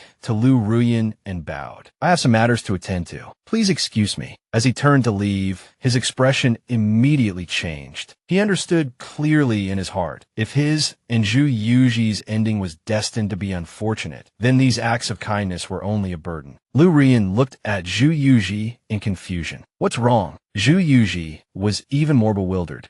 Did she think the pearl wasn't big enough? Just then, as Huai Min was about to return to his room, someone called out, "Seventh Prince." It was Zhu Jima. He approached Huai Min with a smile. "The entire Southern Yu Kingdom is searching for the seventh prince of Northern Un. Does your highness really intend to remain hidden within the prince of Onping's manor? Things are in chaos outside." Huai Min wasn't surprised that Jima recognized him, replying calmly, "You recognized my identity long ago. Why didn't you expose me?" Jima chuckled softly. "Your highness saved my younger sister. Whether out of gratitude or principle, the prince of Onping's manor should repay this kindness." Huai Min responded politely, "Young Master Zhu is too kind." Then he turned to leave. "Rest assured, when the time is right, I will naturally depart." Jima bowed beside him. "Thank you, your highness." Cut to another scene. The next morning, Huai Min stood in a corner, ignoring the person behind him. He took something out, 3 pills in his hand. Looking at them, Huai Min thought, these pills are ostensibly a tonic. Even if ground up and examined, no poison would be detected. But the ingredients counteract each other, capable of killing undetectably. If Zhu Yuji truly has the ability to foresee the future, she will discover I've poisoned them. If not, that's the best outcome. Thinking this, he turned and asked the maid beside him, "Is the princess in Yinyu Pavilion?" She replied, "The princess has gone to the palace today." Hearing this,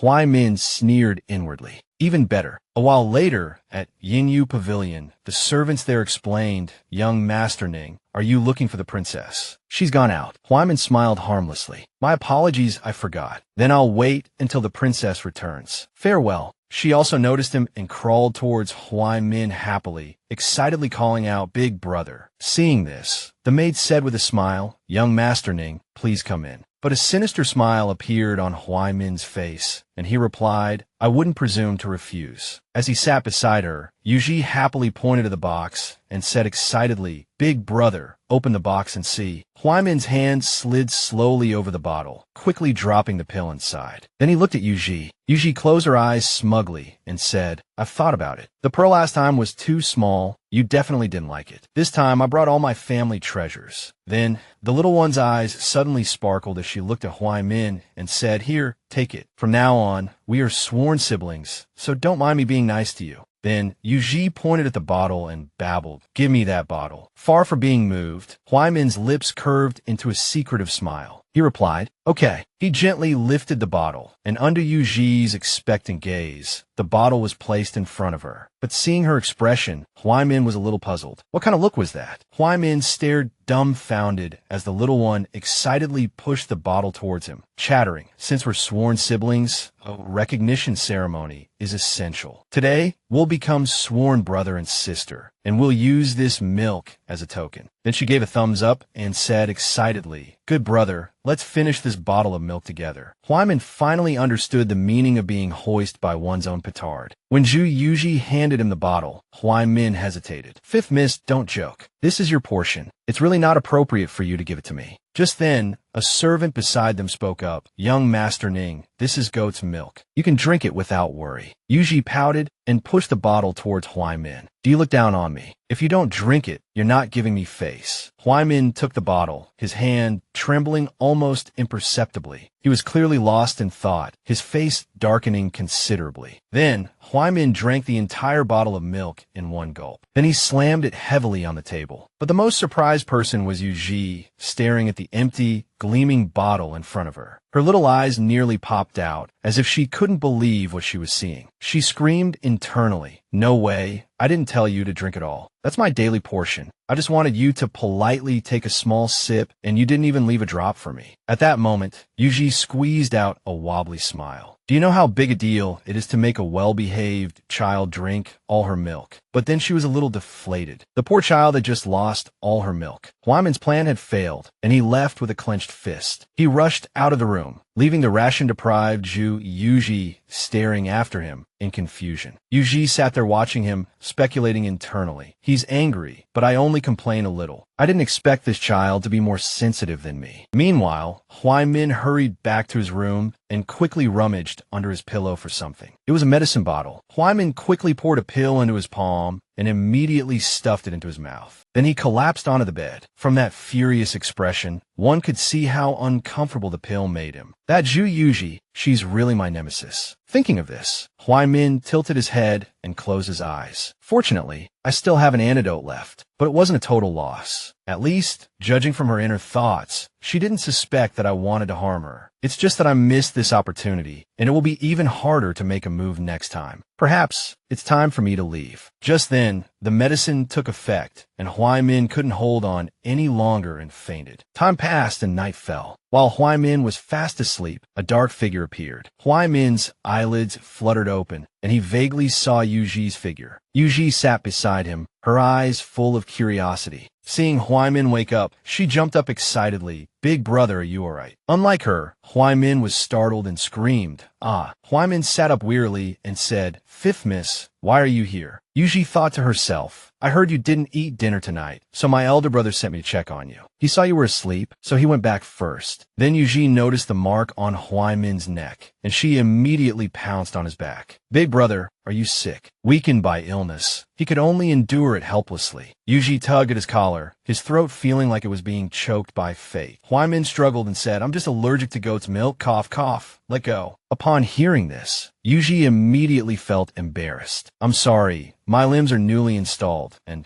they're not quite under control yet." Then she blamed everything on the goat. "That darn goat, how could it make you allergic?" But when she looked down, Huaimin had already closed his eyes and fallen asleep. Yuji thought blankly, "Oh, little brother." Envy filled her eyes. Wow, it's great to be young, falling asleep so easily. She plopped down beside him and yawned. "Little brother, for the sake of our friendship, if you can't find it in your heart to forgive me, then find the strength to forgive me." Just then, Huaimin cautiously opened one eye. He looked at Yuji snoring beside him, feeling quite exasperated. Who exactly is the one who falls asleep as soon as they lie down? He'd barely finished the thought when Yuji grabbed his neck. "Don't let her small stature fool you. Her presence was formidable. For a moment, I thought I was about to meet my grandma." Afterward, Huaimin received an additional gift. A punch to the face. "How am I supposed to sleep now?" Huaimin sat up, rubbing his cheek. He looked at Yuji with a contemplative expression. He reached for the blanket beside him, thinking, "There's no one in the room, as long as I cover myself with the blanket." But before Huaimin could act, Zhu Jima interrupted him. He was standing behind them, chuckling softly. "The night is still young, seventh prince. Would you care to admire the moon with me?" Yuji reached for the blanket, thinking, "There's no one here. As long as I hide under the blanket, I'll be fine." Zhu Jima suddenly appeared behind her. "It's late, seventh princess. Interested in moon gazing with me?" Huaimin could only sigh. What a pity. Then he turned to face him. "Young Master Zhu's invitation is generous, but unfortunately, my people have been waiting for me outside the manor for 2 days. Perhaps another day. Farewell," Huaimin said. Zhu Jima didn't stop him, respectfully sending off your highness. After Huaimin left, Jima looked helplessly at his beloved little sister sleeping soundly in someone else's bed. He poked Yuji's nose affectionately. You've really stirred up quite a commotion." The scene changed to the next morning, with Lu Ruyin and Zhu Jima together. She asked him why he left so abruptly, and he replied, "There was an urgent matter at home, and I didn't have time to explain." Now I don't know how to explain it to silly her. As soon as Ruyin entered the room, Yuji saw her and happily reached out her hands. "Hi, Dia."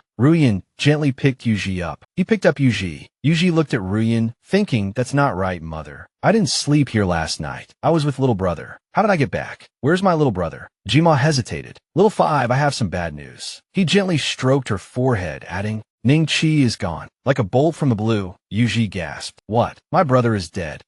He was fine last night. How could he suddenly die? At this point, Yuji burst into tears. Brother, I'm sorry. You died so tragically. Hearing her inner thoughts, Jujima stared at her, speechless. Then he stopped Yuji, further explaining, Don't cry. I said he's gone, not dead. His father is dying, and Ningqi went back to fight for the family inheritance, to stop his wicked stepmother from taking everything. Yuji glared at him resentfully. Why didn't you say so earlier? Saying gone is so misleading. Then Yuji buried her face in Rian's arms. So, I'll never see brother again. My heart is broken. Then, she looked towards the door with a murderous glint in her eyes. Seeing this, Jujima and Rian also looked outside. It was Zhu Chaosheng. It was unclear why he had come. Yuji immediately gave him a cold look, thinking this creepy old man is being sneaky. He definitely has something up his sleeve. Rian walked towards Chaosheng and asked, Husband, what brings you to see Little Five? He walked over and said, Some Taoist priests from Qingyun Temple have come to the manor, saying they have important matters to discuss. As you know, Qingyun Temple is the sacred place where the Empress Dowager gave birth to the Emperor. We cannot afford to neglect them. Arriving at the living room, Zhu Chaosheng politely stood at the door, inviting the Taoist priests inside. Lu Rian looked at him suspiciously, wondering why these esteemed Taoist priests would grace their humble abode. Zhu Yuji also didn't trust these old Taoists, thinking, based on my experience from movies and novels, Taoist priests or masters who suddenly show up are usually hired by some villain to harm the protagonist. But then again, this doesn't seem like something my scumbag father would ask my mother to do. The Taoist priest bowed respectfully and replied, Princess, a month ago my master discovered that a calamitous star had descended upon the world, and he traced it all the way here. Lu Rian was annoyed by this, retorting, descended a month ago. What are you talking about? Could it be? Lu Rian said, glancing at the little darling in her arms. Zhu Yuji gave the Taoist priest an even more disgusted look, then pointed at herself. Is it me? Lu Rian seemed to understand. Yes, it's directed at you, my silly daughter. Zhu Chaosheng, putting on a dramatic act, exclaimed, Taoist priest, how could my daughter be a calamitous star? You must be mistaken. The Taoist priest confidently continued, Your Highness, the calamitous star is skilled at hiding, and I cannot determine their exact identity at this moment. However, I observed the celestial phenomena last night and calculated that the calamitous star will appear and cause chaos tonight at the hour of Z, 11 p.m. to 1 a.m. Tonight, I will set up an altar and perform a ritual. At that time, the identity of the calamitous star will be. Lu Rian immediately interrupted. This is not appropriate, Your Highness. How can you be sure what they say is true? Zhu Chaosheng hurriedly added, My wife, that's precisely why we need to verify the identity of the calamitous star. I'm doing this for Xiao Wu's sake as well.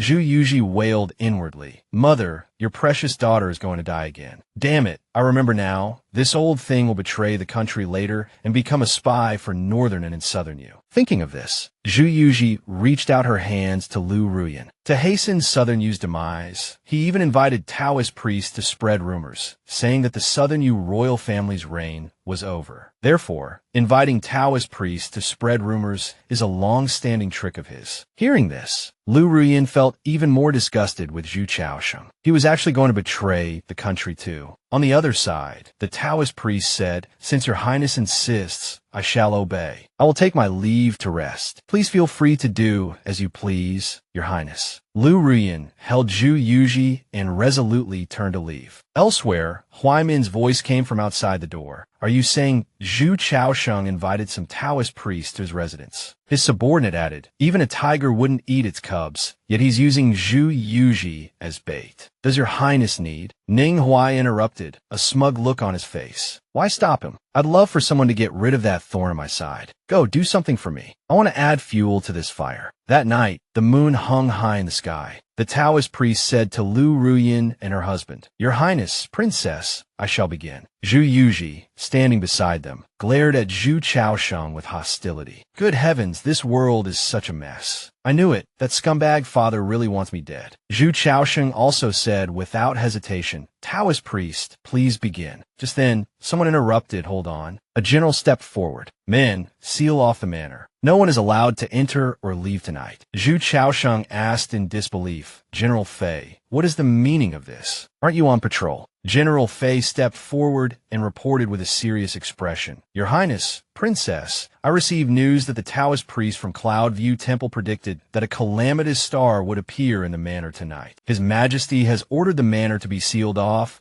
and commanded me to come and investigate. Hearing the words His Majesty, Zhu Chaoxing broke out in a cold sweat and asked in a trembling voice, His Majesty knows. But then he glanced at Lu Ruyin and secretly rejoiced. Heaven is helping me. Once Zhu Yuji is identified as the calamitous star, even the Empress won't be able to save her. Zhu Chaoxing said without hesitation, Taoist priest, please begin. After receiving the order, the Taoist priest replied, understood. He then picked up a talisman, chanted incantations in a practiced manner, and threw the talisman into the air. The moment the talisman left his hand, it burst into flames. The fire grew larger and larger, then drifted downwards. The talisman landed on the ground, burning a character in front of General Fei and the others. The fiery red strokes became increasingly clear. General Fei looked at the character on the ground and exclaimed, 5. The people behind him also saw it, and the murmurs grew louder. Could it be the 5th miss of the Zhu family? Is the 5th miss the calamitous star? Zhu Yuji was speechless at the scene before her, looking at everyone with disdain. Before anyone could react, Zhu Chaoxing, as if afraid that others wouldn't know Yuji was the calamitous star, knelt in front of General Fei and explained frantically, General Fei, there must be some misunderstanding. My 5th daughter is not the calamitous star. General Fei was startled by this sudden action. Your Highness, you should explain this to His Majesty. Then, General Fei pushed Zhu Chaoxing, causing him to stagger backward, and ordered his men, seize him. Inwardly, Zhu Chaoxing was struggling to suppress his triumphant smile. But before he could rejoice, excited murmurs erupted from the crowd. Look, the fire hasn't gone out yet. The murmurs grew louder. Hey, another character has appeared. At the same time, someone shouted, a divine maiden has appeared to dispel disaster. The 5th miss is not the calamitous star at all. She's a divine maiden. Needless to say, Zhu Yuji's acting was spot on, looking every bit the little goddess. Lu Ruyin finally revealed a victorious smile. The story flashes back to the training hall that afternoon. Zhu Jima stood beside Lu Ruyin and explained, I've checked their entry records into the city. They did indeed enter using official documents from Qingyan Temple. Lu Ruyin added despairingly, Qingyan Temple is too far from the capital. I'm afraid we won't have time to verify their identities. Zhu Chaoxing's scheme is truly vicious. If the 5th miss is branded as a calamitous star, even if she doesn't die, she will be banished. With that, both of them sighed helplessly. Zhu Jima turned to Lu Ruyin. Why haven't we heard from Xiao Wu yet? The person at the center of the controversy sat upright, their chubby cheeks puffed out, lips tightly pursed, and brows furrowed. Lu Ruyin and Zhu Jima simultaneously placed their hands on Zhu Yuji's head, which was practically steaming with anger. The moment they touched her, Zhu Yuji's pent-up thoughts poured out like a flood. Damn it, that old man is determined to make my life difficult. Tonight's main mission, survive past midnight. Side mission, slap that scumbag dad in the face. No system, no cheats. Looks like I'll have to rely on my own wits. How did they spread those rumors again? Something about using a special potion to write on the ground. After it dries, they pretend to perform a ritual, stick on a talisman, and when the talisman touches the potion, the fire follows the traces. They started by laying down oil, right? In that case, don't blame me for borrowing the slogan Great Chu will rise. Qinshan will be king. This torrent of inner thoughts caused Lu Ruyin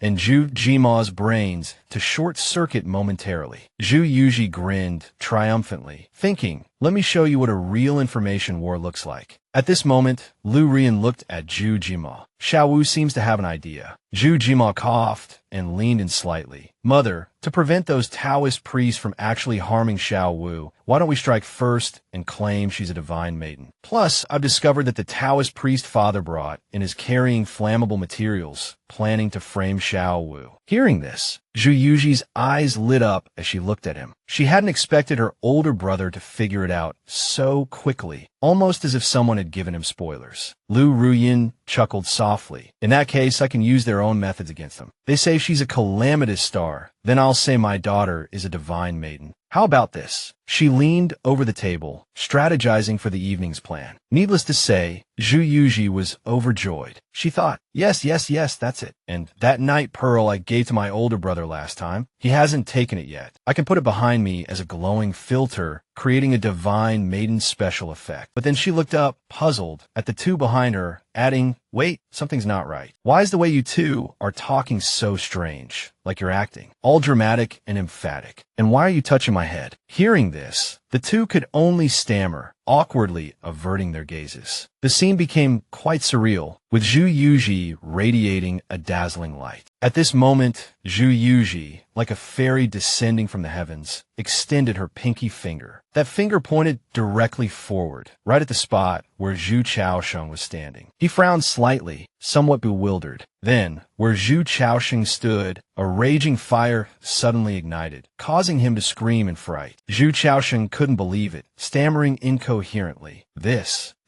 At the same time, Lu Ruyan suddenly hid something behind her back. Lu Ruyan clutched a medicine bottle tightly in her hand, her eyes wide with fear as she looked at Zhu Chaosheng. Could it be? Could it be that the calamitous star is actually my husband? The onlookers murmured amongst themselves. So that's it. She's a divine maiden. The divine maiden is going to eliminate the calamitous star. Hearing this, the surrounding people scattered in fear. Zhu Yuji secretly smirked with satisfaction. Hee, old man, even if you say I'm not the calamitous star now, no one will believe you. By this point, Zhu Chaosheng had collapsed on the ground. He wasn't actually foolish enough to put himself in real danger, so he covered his head and yelled, Divine Maiden, I was wrong. Please spare me. You wouldn't want anything to happen to your father, would you, Divine Maiden? I was wrong. In reality, he already hated this wretched daughter to the core, but he pretended to regain his composure and looked at Lu Ruyan. How did I get here, my wife? Why are there so many people surrounding the manor? Zhu Yuji saw through his intentions. She was clearly not satisfied with this outcome. Life is like a play. It all depends on acting. Elsewhere, General Fei looked at Yunzi Hui in disbelief. A divine maiden. Could she truly be a divine maiden descended from the heavens? The scene changed to Huai Min's carriage moving quietly through the streets. He lowered his head, lost in thought. The calamitous star has become a divine maiden. The more Huai Min thought about it, the more he felt something was amiss. He had sent a message to the Nanyu Emperor, intending to add fuel to the fire, but unexpectedly, it had become an assist. At this moment, he asked his subordinate across from him, where are the men from the city defense camp? The subordinate replied, that man named Bayan I just went into the palace to request instructions. I'm afraid there will be an imperial edict from a Nanyu Emperor soon. Within half an hour, Huai Min nodded and continued. Then let's wait and see how the Nanyu Emperor will deal with this divine maiden. He curled his lip into a smirk. Being a divine maiden isn't easy. One wrong step, and it could cost you your head. An hour later, the imperial edict indeed arrived at Lu Ruyan's residence. It clearly stated, by the mandate of heaven, the emperor decrees. Yunzi began to recall the plot. This should be around the time the old man is sent to negotiate peace with Beiguo, the envoy. She looked at her dear old dad and added, if nothing unexpected happens, these peace talks are definitely going to fall apart, and he'll be dismissed from office and imprisoned, a one-stop shop. The more Yuji thought about it, the more excited she became. Hey, you old geezer, your good days are over. General Fei continued reading. Since peace talks between the two countries are imminent, Prince Onping is hereby ordered to cooperate with the Grand Herald of Qing and the Northern Gu envoy to discuss the covenant. Hearing this, Yuji excitedly raised her little hand and hummed. Sure enough, he added, it is said that the fifth daughter of Prince Onping has the destiny of a divine maiden. She is specially permitted to enter the palace on the day of the peace talks to pray for their success. At this point, Yuji looked at Ruyan, the little person inside her screaming, why am I involved again? Hearing that they were going to negotiate peace with Northern Un, Zhu Yuji's heart skipped a beat. Northern had never intended to negotiate peace. How could I possibly persuade them? Dream on. Besides, I wasn't even in the original plot. Because in the original plot, after the old man failed to replace the female lead, he took his true love to travel the mountains and rivers, just in time to avoid the peace talks. So there's no talk of a calamitous star or divine maiden later. Remembering this, Yunzi covered her mouth in horror. Oh my god, this script is wrong. Hearing her inner thoughts, Lu Ruyan anxiously glanced at Grand Tutor Zhuang, who was proclaiming the imperial edict. If these peace talks are destined to fail, Wouldn't sending fifth sister be sending her to her death? After reading the edict, he handed it to Zhu Chaosheng. Only then did Lu Rian speak. General Zhuang, hasn't the candidate for the peace talks already been decided? General Zhuang respectfully replied, His Majesty has his own considerations. Your Highness and Princess only need to obey the edict. I shall take my leave. Chaosheng got up and escorted him to the main gate. General, I'll see you out. In the courtyard, Jima and Ru Yin exchanged glances, looking thoughtful. Yu Ji, on the other hand, was lying in Ru Yan's arms thinking, why do I have a bad feeling about this? The scene changed. Jima asked worriedly, Mother, did you know? The prince sent by the northern border for the peace talks has disappeared. Ru Yin asked in confusion, which prince? Didn't they only send an envoy as a formality? Jima walked over seriously, stroked Yu Ji's head, and replied, Yes, His Majesty knows that Northern is just going through the motions. Why is he making such a big fuss, even involving father and a calamitous orphan? Don't you find it strange? Hearing this, Yanzi looked at him blankly. What gibberish are you talking about? I don't understand. Jima smiled. Whether it's a calamitous star or a divine maiden, once utilized,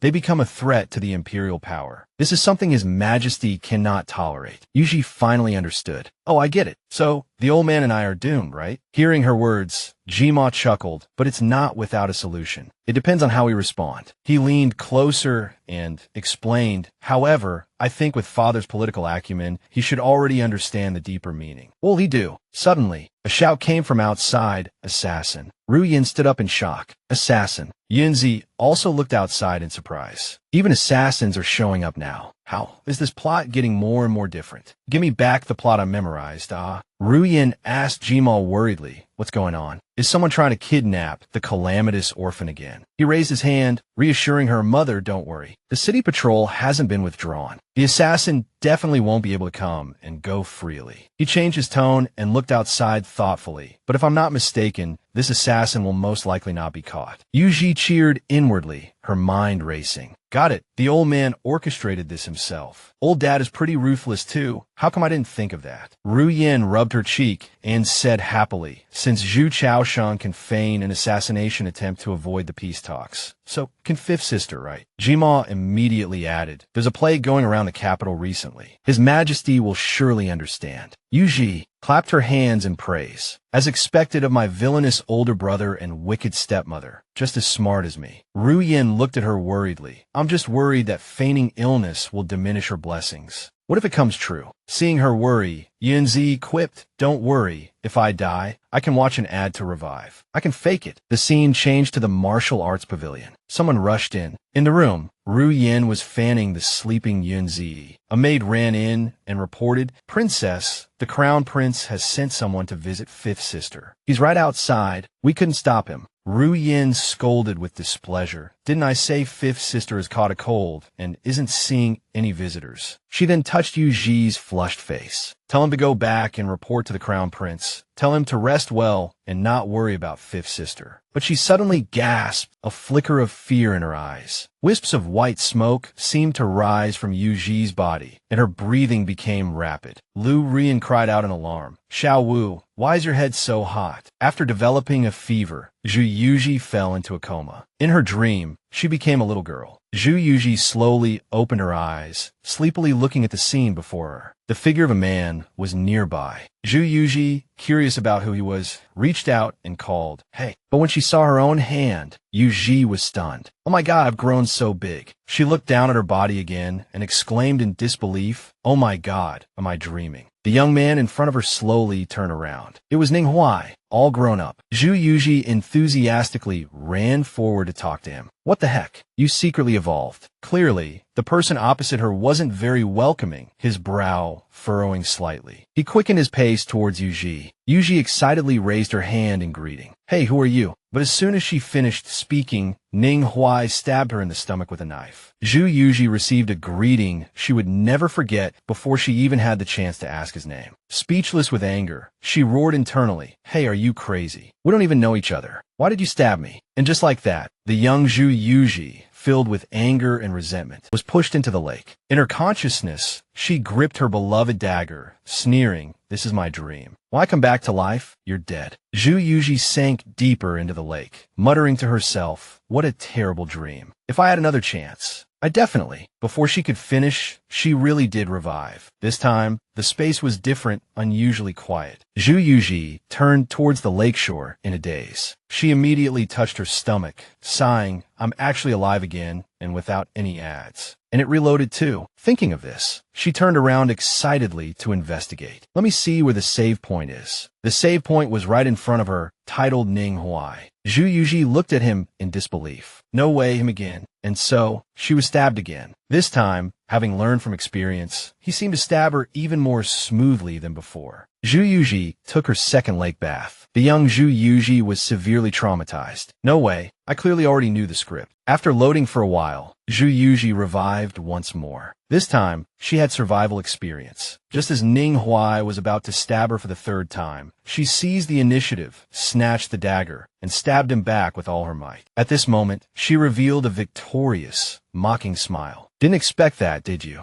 I predicted your move." Seeing her opponent helpless against her, that smile gradually became twisted. Yuji finally blocked the attack. She was incredibly annoyed with the person in front of her. "Although I don't know why you keep appearing in my dream. To avoid us constantly killing each other, I need to tell you something." Zhu Yuji then held up 3 fingers, accusing loudly, "You've stabbed me at least 3 times. 3 whole times." She relentlessly continued pointing. "At first, I was going to let it go, but then I thought, why should I? If you're going to be this annoying, why don't you just go die yourself? Why stab me?" Ning Huai looked at the sword, a puzzled expression on his face. "I felt like the sword should have pierced through just now." He even went so far as to injure himself to test it. Then he looked at Zhu Yuji. It was indeed real. Yuji was still incredibly annoyed. "This is my dream, so it's normal that you don't remember. But I'm not sure if it's been 3 times. It might have been thousands of times already." Hearing this, Ning Huai had a guess. "She doesn't seem to know that I also have memories of this dream." Thinking of this, he calmly drew his sword. "If it's always going to be like this, shouldn't we just continue?" Zhu Yuji was so frightened by his words that she retreated repeatedly, the courage she had just shown while lecturing him completely gone. Her face paled as she pleaded, "Dude, why are you so stubborn? I mean, one of us has to give in so we can break out of this dream loop. I'm not telling you to keep stabbing me, you know?" But Ning Huai responded with a warm smile. "Just kidding," Ning Huai said, sheathing his sword. "You remember so clearly. Why didn't you stop me from killing you the second time?" Mentioning this, Yuji flew into a rage. "Do you think I wanted to be killed by you? Please review the VCR, second scene." Yuji pointed at the screen indignantly, her face full of resentment. "Every time I react, your sword is already drawn and wiped clean." The sword goes in so smoothly, stealing a bit of strawberry syrup from Yuji's belly. "I really can't even last 3 seconds. Zhu Yuji sighed. "Say, isn't this what they call a karmic relationship from past life? Isn't that how it always goes in those Shinsha dramas? We kill each other in dreams, but even in reality, we can't seem to escape each other." Ning Huai silently agreed. She was truly unlucky. He looked around and added, "We need to figure out how to get out of here." Zhu Yuji chuckled and gave him a scrutinizing look. "You're quite handsome, but you don't seem too bright. Shouldn't you be thinking about how to get out of this dream?" But then she perked up, her eyes shining. "All right, speaking of which, there aren't any mirrors here. I don't even know what I look like all grown up."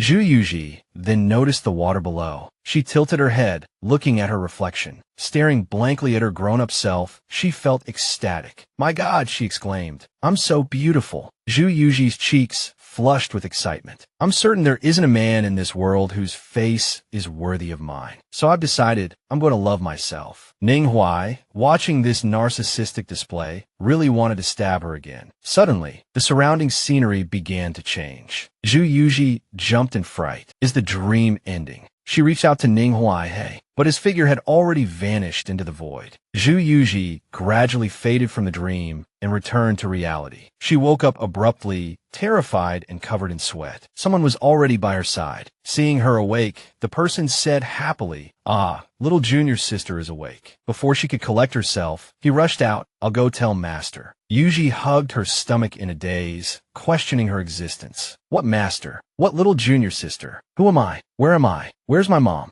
How did one dream change the whole world? Soon, an old man with white hair and a white beard walked in. Oh, the child is really awake. Everyone then gathered around Zhu Yuji's bed. The old man chuckled and playfully pinched her cheek. Little one, I'm the Valley Master of Medicine King Valley. Do you know why you're here? Hearing this, she looked confused. Huh? Her gaze then fell upon Ning Huai, standing behind him. Instinctively seeking safety, she reached out to him. Hugging him, she complained tearfully, Brother, my cheapskate brother, why are you here too? But the people outside only heard a wah. The boy beside her looked at her blankly. Little junior sister is talking nonsense again. Zhu Yuji happily pinched Ning Huai's face. Huh, why do I feel like I've gotten a little bigger? He looked at her suspiciously. This child clearly hasn't spoken. Could I be hearing her thoughts? But strangely, I'm not surprised at all. Thinking this, he tentatively asked, Do you know me? That question hurt young Zhu Yuji's heart. Clutching her chest, she thought sadly, the coldness in my heart isn't from noisy arguments, but from you standing before me, saying you don't know me. Have you forgotten? We used to hide in baskets, run around because we were hungry, even sleep in the same bed. It's only been a few days, and you've forgotten me already. Ning Huai then turned to Li Jiansheng and asked, There are many things I don't understand after waking up. Then, looking at the sobbing Zhu Yuji, he asked, Who is this 3-year-old child? Hearing this, Zhu Yuji froze. In disbelief, she screamed internally me. 3 years old. My God, no wonder I can't speak clearly. But why am I 3 years old now? I was clearly a teenager just now. Could I have entered another dream? Zhu Yuji kept hitting her head. Wake up, wake up. Li Shansheng then cleared his throat. Handing the letter to senior brother Jing, he said, This child is your junior sister. Jinger read the letter your junior sister's mother left for you aloud to everyone. He took the letter, but can little junior sister understand? Saying this, he opened the letter. To my daughter, Chaowu, because of your sudden illness and coma, I am helpless and can only entrust you to the Valley Master of Medicine King Valley, Li Shansheng, asking him to take you as his disciple and bring you back to the valley for treatment. From now on, you are a disciple of Medicine King Valley. You must listen to Li Shansheng and don't be mischievous. When you recover, I will come and pick you up. Hearing this, Zhu Yuji covered her mouth, trembling all over. Mother, senior brother Jing helplessly rubbed Zhu Yuji's head. Little junior sister, don't be sad. But as soon as he touched her, a surge of power emerged, and he immediately heard Zhu Yuji's inner voice, Oh my God, I don't want to study medicine. His face was ashen, like he'd seen a ghost. Did I just hear little junior sister's thoughts? Senior brother Yi Jing continued to introduce the curriculum. Little junior sister, in Medicine King Valley, you can not only learn medicine, but also poisons and goo techniques. Li Shansheng suddenly patted his head. This child just woke up. Her intelligence is like a 1-year-old's. She can't even speak clearly. How can she learn? Why are you telling her this? He then looked at Huai Min. As for you, Master Minji brought you here to recuperate. You are older than that little girl, so you'll be your senior brother, all right. Huai Min nodded and asked, May I ask what illness I have? Li Shansheng mysteriously stroked his beard. A heart ailment. Huai Min raised an eyebrow and said, So, I've lost my memory. Hearing this, Li Shansheng was startled. How did you know? Zhu Yuji, hearing this, thought to herself, Wow, amnesia too. How dramatic. Huai Min then picked her up to look her in the eyes and said, This child rushed to hug me as soon as she saw me, clearly recognizing me, but I have no memory of it at all. She was clearly dissatisfied with this answer. I never wanted a hug. I wanted attention. Li Shansheng, standing beside them, stroked his beard and smiled. Master Minji was right. This boy is indeed a mischievous little rascal. But I can't tell him that. Thinking of this, he recalled the moment he received Huai Min from Minji. He begged me to seal his memories. So Li Shansheng coughed twice, trying to play it cool and change the subject, then quickly made his escape. Damn it, I have something to do, gotta go. You guys figure things out yourselves, especially you, senior brother. We'll chat later. He left the 3 bewildered youngsters staring at each other. Then, Huai Min gently put Zhu Yuji down. Forced to accept his fate, Yi Jing awkwardly introduced himself. I'm Yi Jing. I'm usually in the main hall. Huai Min straightened up and replied seriously, I am Ning Qi after speaking. He couldn't help but ponder. Why does this name sound so familiar? Yi Jing stepped forward and gently patted Zhu Yuji's head, saying with concern, Little junior sister, if you need anything, you can come find me there. Zhu Yuji, subconsciously repeated his name in her mind. Then her eyes widened in horror as she took a step back. Oh my God, Yi Jing. Isn't that the name of the tragic simp male lead in the third part of the novel? Yi Jing, seeing her reaction, was puzzled but maintained his gentle smile. The book described how Yi Jing initially cultivated the image of a gentle, frail, and deeply devoted young nobleman, utterly in love with the female lead. Whenever the male lead nearly killed the female lead, Yi Jing would appear like a divine first aid kit, solely responsible for healing her. But for some unknown reason, he suddenly turned dark. The look in his eyes was no longer gentle and frail, but gradually became gloomy. No one knew that every time he gave the female lead medicine, he secretly added goo worms. His goal wasn't to kill her instantly, but to make her live in pain and torment for the rest of her life. Remembering this, Zhu Yuji mentally flipped him off, applauding him. This divine plot twist shattered the worldview of someone who received 9 years of compulsory education. I just hate that I can't chew this novel to pieces. As for the reason for the goo, it seemed he had a grudge against the Zhu family. But before he could explain what it was, the male lead stabbed him to death.